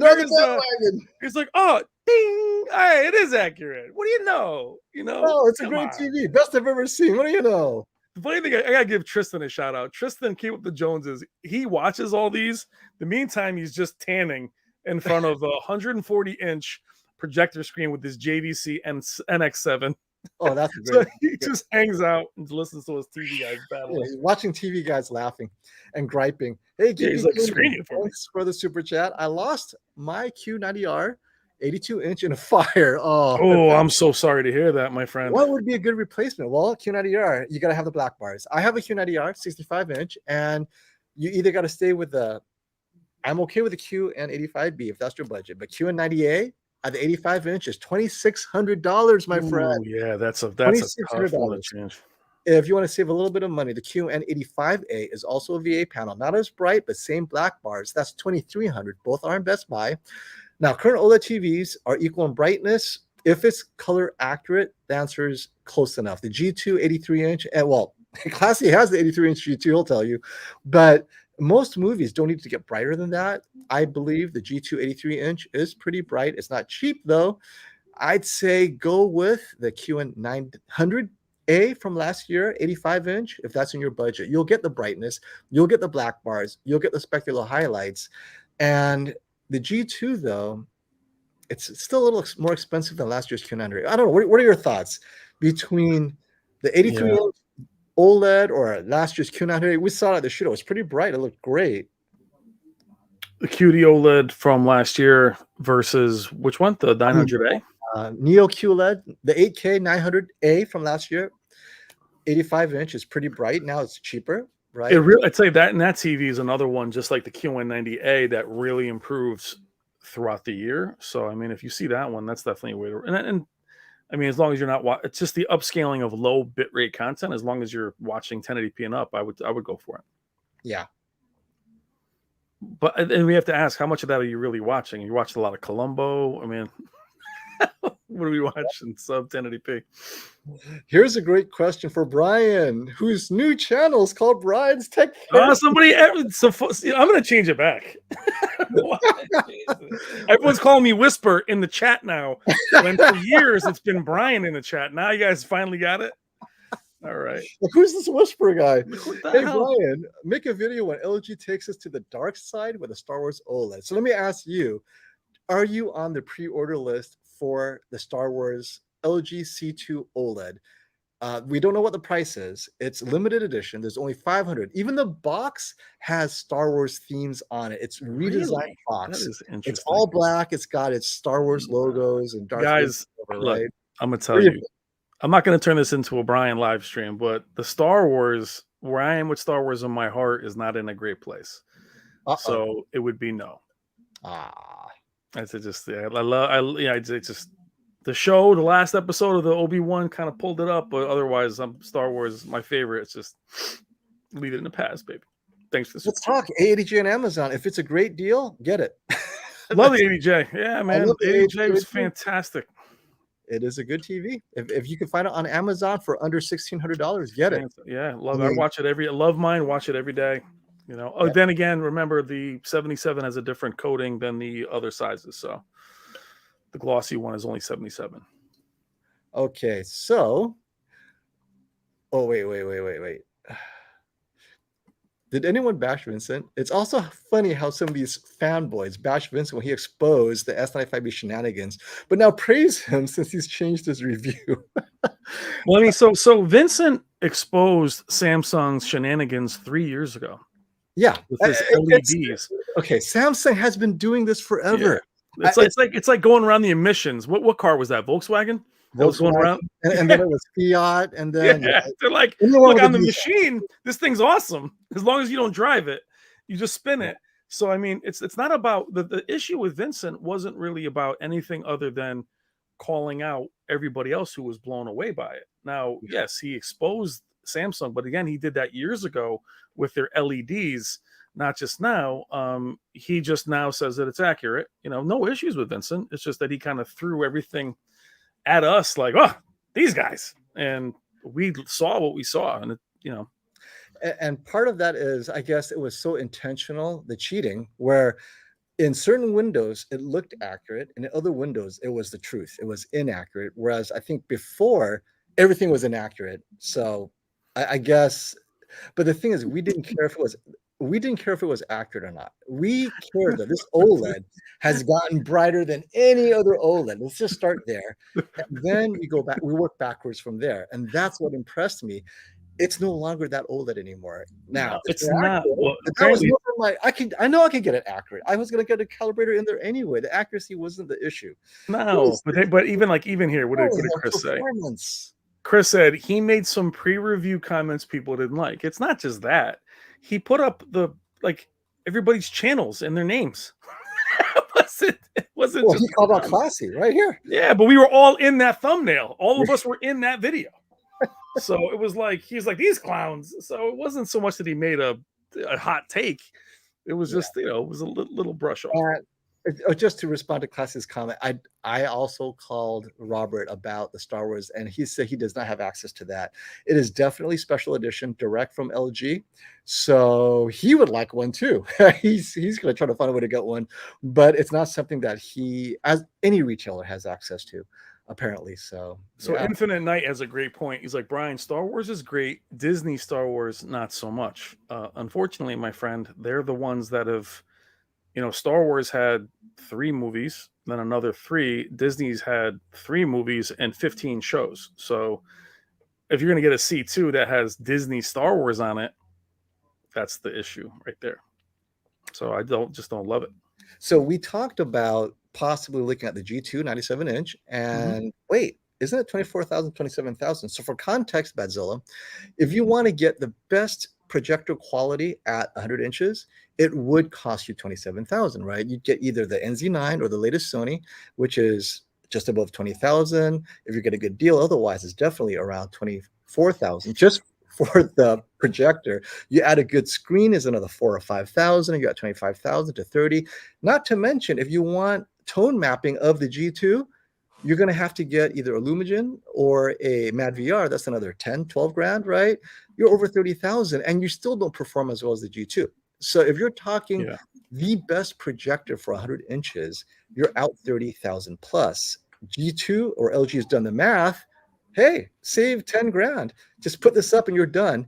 And that's where the context we're talking about. But you're right, though. I mean, you could easily get a $10,000 Epson screen all in, but that Epson is not tone map properly, and it won't even be half as bright as the G2. No, and the black level will never get there. The top projectors can't get there. But also keep in mind the G2, the way we would be looking at buying it would probably be 3 or 4 months after it releases. It will not stay that price. It'll be under that price probably anyway. You'll probably look at 20K, not 27, but it'll drop to 15, 12 at some point. Yeah. And great question for Kenny. And we've all put out this video. What's the best OLED for the money? The C1. You cannot. It's $1,600 to 65 inch or less. The 83 inch is $3,700. If you get it at BuyDig, it's $3,700 with a gift card. $4,000 on Best Buy. Costco is going to drop its price. I mean, $4,000 on an 83-inch C1. If you go smaller, $1,600 on the C1. If you wait till Prime Day, it'll probably be $1,500, $1,400. That is the best OLED bang for the buck. Yeah. And Kenny, when you go to OLEDs, good one. And Kenny, you go to OLEDs, go larger because you're talking about premium. Like the C2, I do feels better than the C1 by a smidge. I do like what the C2 does, but a larger C1. It cannot compete. So, that could be with an A80K or an A80J. What the heck? Tristan? What the heck did he say? You just unsubscribe? What the heck? I think Oh, he was Brian's channel. There's a guy out there with Brian's channel too. Wrong channel, right? I'm sure there's a guy that's called FOMO's channel. Okay, we're going to wrap up in 2 minutes. Any last minute questions, let us know. I know you have burning questions out there, especially if you have questions about the QN85B. Right now, assuming there's no local dimming, it's an excellent TV. But as all of us who've had the QN90B or 85B or whatever, we have a hard time recommending non-S95B due to this local dimming bug that could strike at any time with or without a firmware update. The S95B doesn't have this issue. Obviously, it's QD-OLED, but that review stands on its own. It has its own special qualities. So I love the S95B if you can live with Tizen. But as far as any Samsung non-OLED TV that's a Neo QLED, QN90B, 85B, even the 900B that Brandon has, he's got problems with local dimming right now. Just keep that in mind. If you're getting a Neo QLED 8K or 4K mini LED, I'd say wait until this is settled. The Q80As, right? The ones without the mini LED doesn't appear to have the problem. And last year's model is phenomenal deal. The Q80A 85-inch is $2,000, and it's a gaming TV. It's got everything working. It's got Motion Plus, 4K 120 VRR.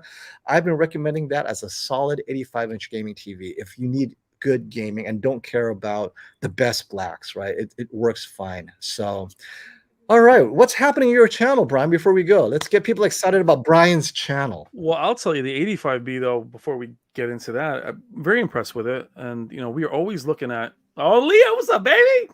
Never annoying, my friend. Anytime you can get very good picture quality for good value, I mean, that's win-win for everyone. And to have more options like that is, that's what's so good about being on here tonight, is it's a great TV. Good question, Francisco. Is it true that NVIDIA Shield is a better streaming device than the Fire Stick and Apple TV? Well, what are you looking for? If you're looking for options, you're looking for all these features and whatever. NVIDIA has more flexibility.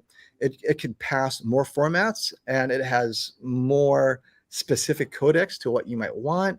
Fire Stick is plug and play. Apple TV is in between the two. I like Apple TV for its quality of streaming and stuff like that, right? It's got good video quality. Fire Stick is just plug and play, but make sure you get the 4K Ultra Fire Stick. It's the one where you can disable Dolby Vision if you need to, right? Yep. NVIDIA Shield, I believe you can do that. So it depends on your use case. All three are great. NVIDIA Shield's a little bit more expensive, but you got to make sure why are you getting the Shield? Know why you're getting it, Yeah. and be happy. Because And the shield's awesome. The shield definitely adds a little bit of processing. I think people have said it got some good edge enhancement. It can make things look better. The problem is sometimes that will create noise in an image, and I don't want to. Once you know that's doing that, you're like, oh, is that messing this up? You're right. Yeah. That's another thing. It's too many options, right? Yeah. Oh, what should I be toggling? Yeah, like oh, it works really well on Avatar, but not so much on Apocalypse Now. And this is a great question. What's the best way to watch Netflix? For example, the TV's internal app or the external streamer, Apple TV, NVIDIA Shield, whatever. So they're not the same. Here's why. On the internal app, if it's an LG or a Sony, you cannot disable the Dolby Vision. Yeah. If your TV doesn't do Dolby Vision well, and LG is okay, it does Dolby Vision pretty accurately, but if you have an older Sony, like the A80J, A90J, anything from 2021 or before, its internal app forces you into its Dolby Vision mode if Netflix has a Dolby Vision content.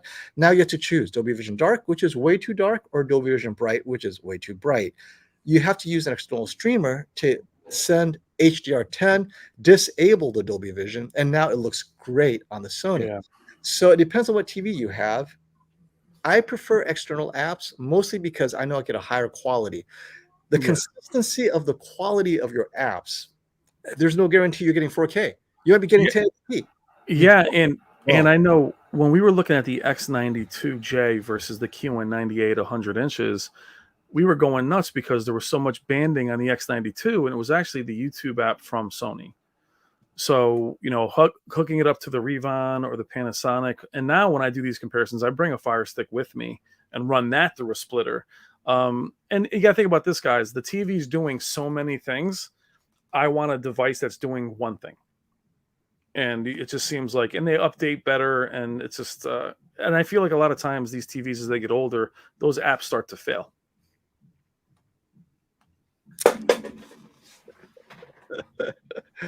And I think I'm gonna make sure I caught up with all the super chats and everything. Oh, here's a good bit of advice. Bought the A80J from Costco for $1,400. That's a really good price. Jesus. Let's end it with that. That is the best deal in town then. $1,400 A80J for the 65-inch is phenomenal. That's actually $200 cheaper than the C1 currently. So this is the best OLED bang for the buck at this point, if you can get it for that much. And oh my gosh, what is this? Costco Sony 2000 for the 77. I'm falling behind. Did you know about this? No. 2000 for the 77-inch A80J. This is the one I would get. The 2,000 pounds? Are you in the US? Oh, 2,000 pounds. It's Costco. Wow. Costco. Jesus. And you get Costco's return policy.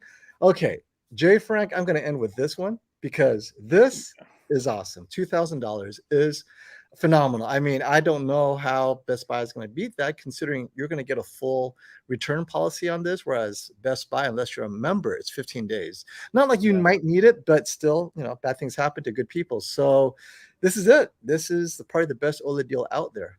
And before oh my God, I mean, 70 guys, keep in mind, 77-inch OLEDs with the C8 were 15,000. And Francisco. All right, last super chat, guys. Hold on to your super chats. We'll talk next time. Bring it over to Brian's channel. Are you going to be? No, hell no. We're done tonight. No, I don't know. Man. I changed the name, and I'm not going to make any more content. Once I hit 20,000, I was like, "That's it. I'm done. Thanks for having me." Will the Panasonic 820 UB820 DVD Blu-ray player be good for the Sony HT-A7000 Atmos? So, two different things. The player sends audio perfectly to the Sony. And if you're sending it to a Sony TV, then the Sony TV will be fine sending it right back out to your Atmos system. If it's player to Sony, you should be okay. If you're going from the player directly to the Atmos, I don't know. I mean, I have the A7000, but I suggest sending it to the TV, let the TV handle everything, and send it back out through eARC to the Atmos system, because the Sony TV is designed to do it with the Sony Atmos system. If you send it through the Atmos, I cannot answer that if you're using Atmos on a separate audio feed off, because the 820 does have audio out, but I believe it's only PCM. I don't think you get the full Atmos out of its audio HDMI out. So send it to the Sony so that you get the full immersive codec. Which one's the 820? That's a step down It's from the the UB820. That's the $500 one, the 450. Oh, okay. Because I know the which one do I have? The one 9,000 is the one below that is not the okay. So the 820. Yeah, 820 is the one right below that, right? Yeah, it still has the audio capabilities. I believe it does. It just doesn't have the full. I don't think you could send the full Atmos feed out. I could be wrong. What do I know? Because I had never used it, but try it and then let us know if it doesn't work. 820 is a phenomenal player, though. It's not much of a choice, right? It's either the 820, the 9000, or the Revon. That's it. Those are the three best that I would recommend if you want one that does HDR10 plus, Dolby Vision, all of that. Okay, everyone. Thank you for coming by, asking all your questions about the QN85B. I love it. Unfortunately, we don't know when that local dimming bug is going to strike, and I will keep saying that until we get this firmware update that promises to fix it. Until now, oh, and before we go, thank you, Brian, for coming on. My pleasure. Things moving. I love it. Thank you for having me. Don't forget, it is now Brian's Tech Therapy channel. Yeah, hit me up. Please like and subscribe. And yeah, we have the Z9K coming this weekend. X90K versus A80J, XC1 versus C2, C2 versus A90J. You know what? Z9K, I'm excited for that. This weekend, definitely let us know what you think about the Z9K. Yeah, I'll be filming it Saturday. And again, we even have our old C2 versus A90J. There's a lot of, there's a lot of content to put out there. It's, it's all good, guys. Almost 3 hours of content today, right? I'm gonna have to cut this darn thing up. You got your baby on. I'm gonna go all night, kid. I get better as it gets longer. And without open bottle, open container. No, yeah, I'm drinking seltzer. Seltzer. I was gonna ask you. Oh yeah, ask Robert if he's planning to get the QNED 90 or 99 into. I've been asking him again. It's something that he's not a fan of. LG's not really. I mean, I think not for the shootout. For his display, does he plan to display it? I don't think so. Yeah, I don't think so. I just think for him to display something like that, it has to be something that the Scarsdale community is going to buy. Yes, and the Scarsdale community is really, it's really an OLED or an OLED type thing or 8K. And this year we didn't see. So everyone knows the Scarsdale community is the hedge fund. I get $100,000 bonus crowd. Yeah. So if you get 100,000 bonus, that means you underperformed in Wall Street. By the way, I mean they got me the X90K to test, but it's not something they would have.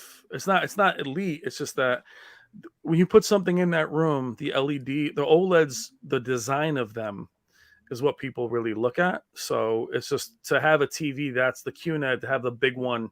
It's just not the prettiest TV. And again, it's not something that LG's really saying, hey, Robert, you have to have this to feature. And just to reflect on Classy's review of the QNED 90, if I remember correctly, and Classy's still here, he liked it. It just was a bit expensive for what you got. He would have chosen that over the X90J, but it was so much more expensive than the X90J. It's like, but is it that much better than the X90J? And so and it was fighting against the X95J. And the what was it? Was the 99 the 8K one? Because the 99 is the 8K one. Yeah. So we saw that one at Value Electronics, and I'm telling you, with 8K content and LG's 8K demos, it looked phenomenal. But the minute you added regular content, it just had a hard time.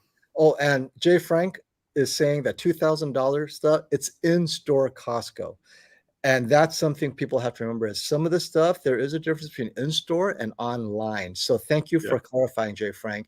If you're looking for the $2,000 deal or the other person had the $1,400 A80J, it is likely it's probably in store, right? So as an example, I think KG had a friend, he went to Walmart last year and Walmart accidentally marked down a 77-inch to like $1,600 and the guy was able to pick it up before Walmart. He's dragging in the parking lot.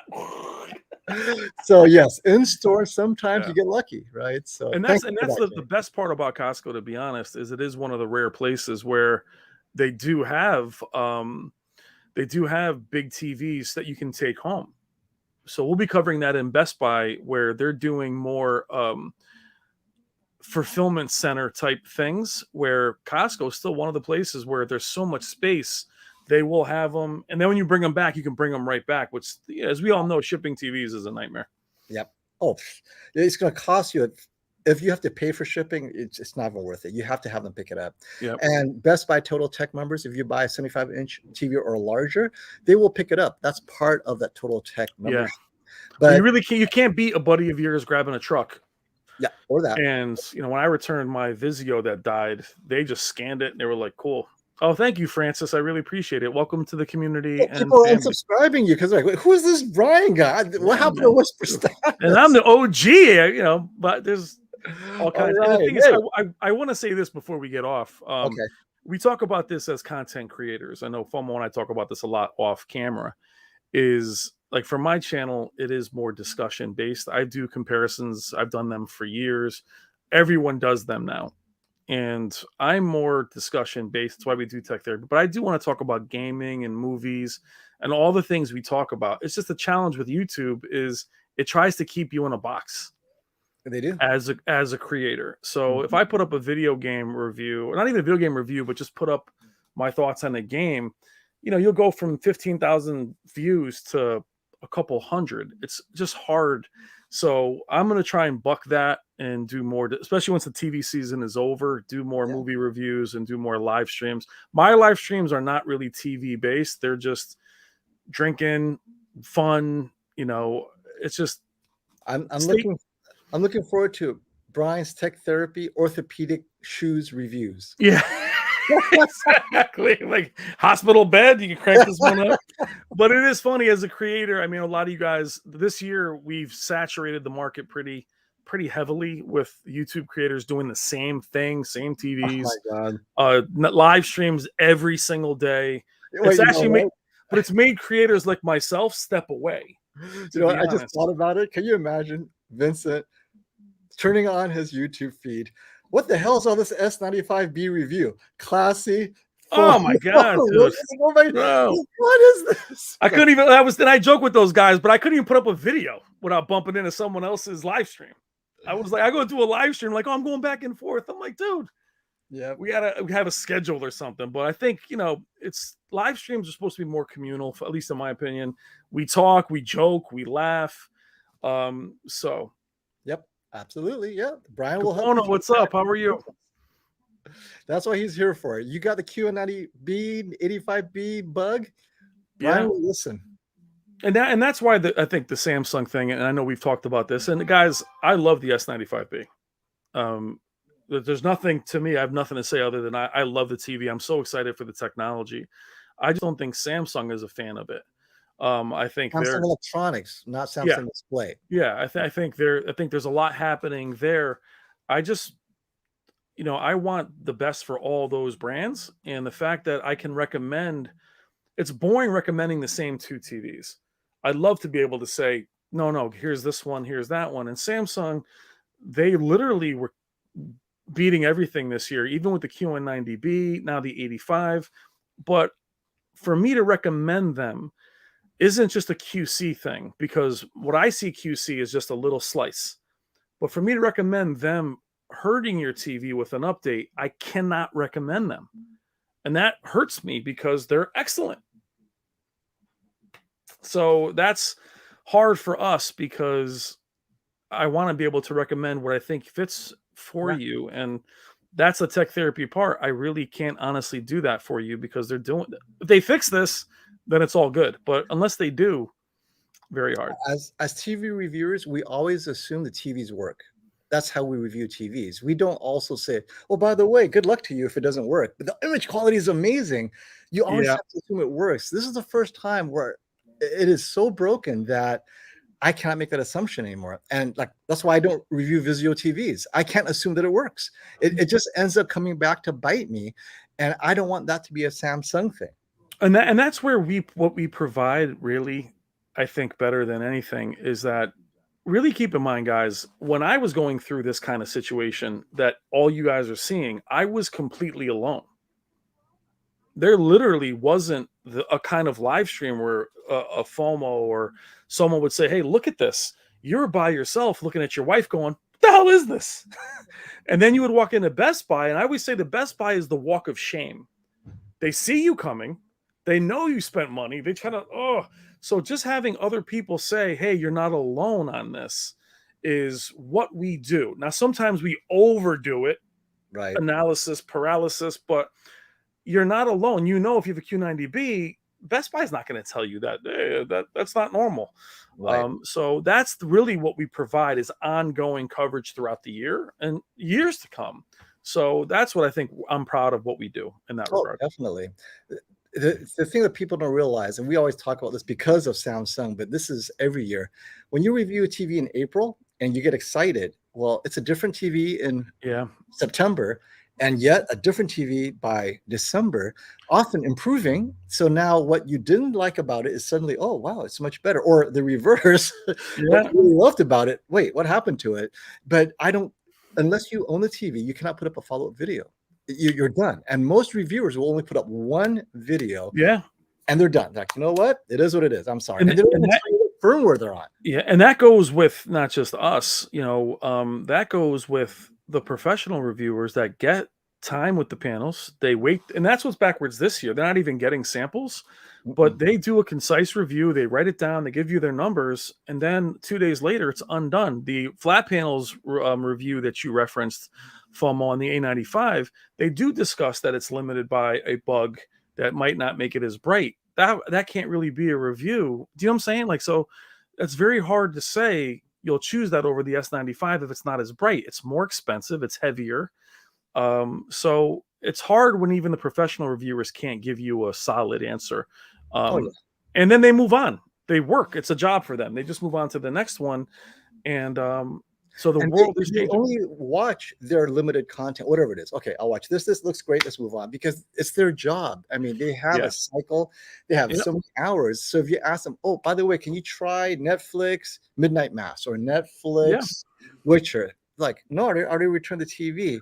Yeah. They have their select content that they're so familiar with that if anything is wrong, they'll tell you. But if it's not that content, and Well, so that it's very hard. and FOMO, that was my point. I did recently the banding on an 83-inch C1, which is behind me. There's not a reviewer on the planet talking about the actual banding because they're not really, none of them are reviewing 83-inch TVs, and they're not in a game like Modern Warfare with HDR in a dark room. They're never going to give you that. They're talking about on a dirty screen effect or banding pattern. They didn't see it. And that's not knocking them, but sometimes you need the person who's actually using them every day who can also admit this is a weakness.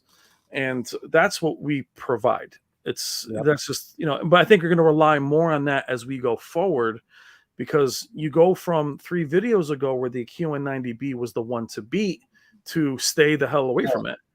And that's hard for us. Okay, so I bought the QN90B for that reason is this will be my new reference LCD TV for 2022. My reference is currently X95K or the QN90A. The QN90B is dead in the water until they up it. You guys saw it, right? I should have gotten a QNED. I mean, the QN90 would have been better, right? And what's so funny is, and no one wants to hear this, but this is the truth. And it sounds terrible because I'm sure anybody in the chat's like, well, FOMO, when you're done with that, send it to me. Nobody wants them. And no one wants to buy them, right? So someone can look at the C1 83-inch. The new one, if I say, yeah, give me a couple 2,000 for it, they're like, oh, no, it was a Costco, whatever. So they're very hard to sell. So people that buy them, that hold on to it, you just start collecting TVs. So I will double check, but I tell you literally before this live stream, about an hour before I checked the firmware, it's still 12.11. So if it fixes a 12.04, maybe, but if I'm already broken and I'm on 12.11, it will do nothing for me. And DMAC, I love Digital Foundry, love them. They will rarely even mention HDR in their analysis. So those guys, as far as monitors, they're gaming on C9s. It's just they don't mention much in regards to display technology. They're computers and gaming. So if they're telling me something's fixed, them, Linus, I'm not really trusting them as far as TVs. And here's a good question. Hey, FOMO, why don't you have Samsung swap your QN90B? That is always an option because obviously, it's still within the year, but I do want to experience it like consumers. So I know what to expect of the QN90B, and basically it's a Q90A with better specular highlights. At the end of the day, right now there are no other QLED or LCD TVs that would compete with the QN90A other than the QN90B and the X95K. We know what its issues are. So I'm okay with not having a reference LCD because unless TCL and Hisense release something that's worth measuring, I have the G2, which blows them all away, right? So my reference TV this year is the G2, the S95B as well, G2 and S95B. The A90J has been taken off the mount. It is now on its way to a new home. And because there's no point to using A90J anymore. It doesn't get as bright. Color accuracy in the G2 is now better. It has better, it is a better TV because it's newer. Everything about it that was wrong in G1, they addressed it all. And now it's a better TV. A90J is great, but the G2 is the technically better TV for my reviews, at least, right? So, but yeah, I definitely would. If I was a normal consumer, I would have swapped it long ago. But not being normal, I wanted to see, okay, well, what will it fix it? Will firmware fix mine specifically? And if it doesn't, I will continue to be on Samsung. Yeah, that's something that Samsung needs to know, whether or not it fixes it. Well, and you're better keeping it to see if it gets fixed. And DMAC had corrects. Yes, it was Digital Trends. The problem with that DMAC is it was at Samsung. It was at Samsung. So at Samsung, it could be on whatever. It could be on whatever firmware you want. It's in house. Yeah, that might have been a Q900B. Caleb was pretty clear. That's why he pinned his comment, guys. Well, Theranos right there. I was at Samsung HQ. When I get the TV, I will let you know the truth. It's shrouded. It's like got a cover on it. Don't look at the guy behind the drapes. I swear, it's a Q90B, right? It says 900B here. Nah, you'll be all right. But we're having fun. Caleb, and just like Brian and I talk, Caleb talks to us as well, right? Yeah. We're always off the record talking. Hey, what are you looking at? What am I looking at? We're all the same team. Like, classy, we're all asking each other, what is it you see? I want to check if I see the same problem. It makes it faster. It makes us look for the things and double check another's work because like with KG, he loved the QN85B and I see why. I see the same thing. No local dimming bug. I agree with him now, right? But then the QN90B will completely split because he didn't have the dimming bug. I did. And now he feels terrible because all these people bought the QN90B and now they're suffering from the dimming bug. But at the time, it didn't have it. So Caleb knows about this. I've already spoke to him about it. And he's like, yeah, I'm just going to have to wait for it to come. I mean, what can I do? They flew me there. It looks great, right? Yeah. So, Batek's comment is, valid. I find it weird that Samsung is not sending out Q90B review units. It's not just the QN90B. I don't think they feel they have to. And the group that deals with these reviewers, they are trying to get them. So, and they cannot, the company's just going over them. And Robert's having an issue getting them. They're just, whatever's in their sales portal doesn't change sometimes. So sometimes he's there saying, look, I don't see it. And then all of a sudden, the guy on the street's got one. Here's a great question. Doesn't Robert provide QC? And he was the one that I got the QN90B from. This is a firmware problem. Hey, if he opens it, it looks great. Send it over to FOMO. I get a firmware update. It's out of Robert's control because the update, it looks great, blah, blah, blah. Or we're still like at Best Buy, 200 hours later, it hits. Not even a firmware.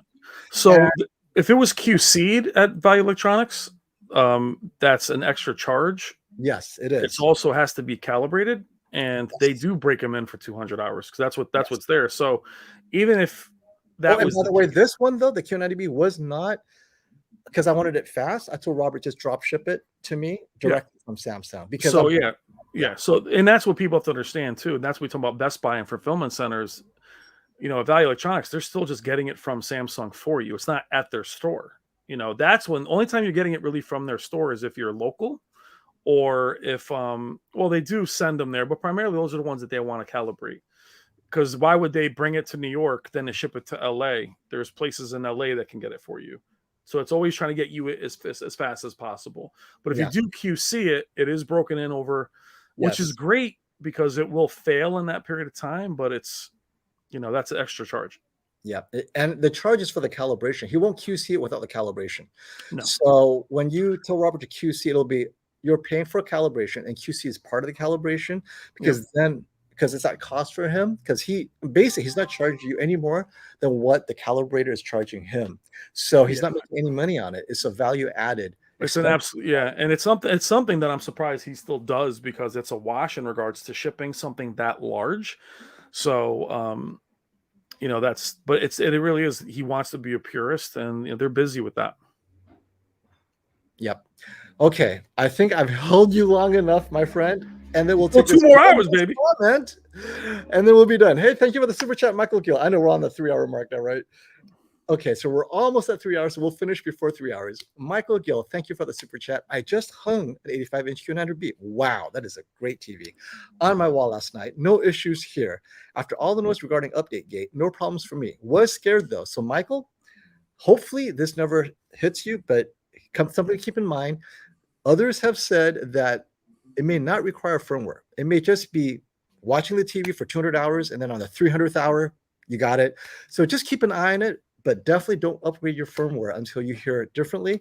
But come back, let us know if after 3 months something happens, right? Yeah. It's almost like a ticking time bomb from what I've heard now. So I love his comment though. He's like, no problem for me. Was scared though.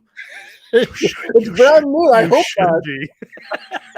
You had that Halloween music. Dun, dun, dun, dun, dun, dun, dun. You should be scared. Grab yourself a fire stick and call it a day, my friend. This brings up another great point. When is it you buy a flagship TV and we're talking about, I was scared though? I'm like, I know. What is it?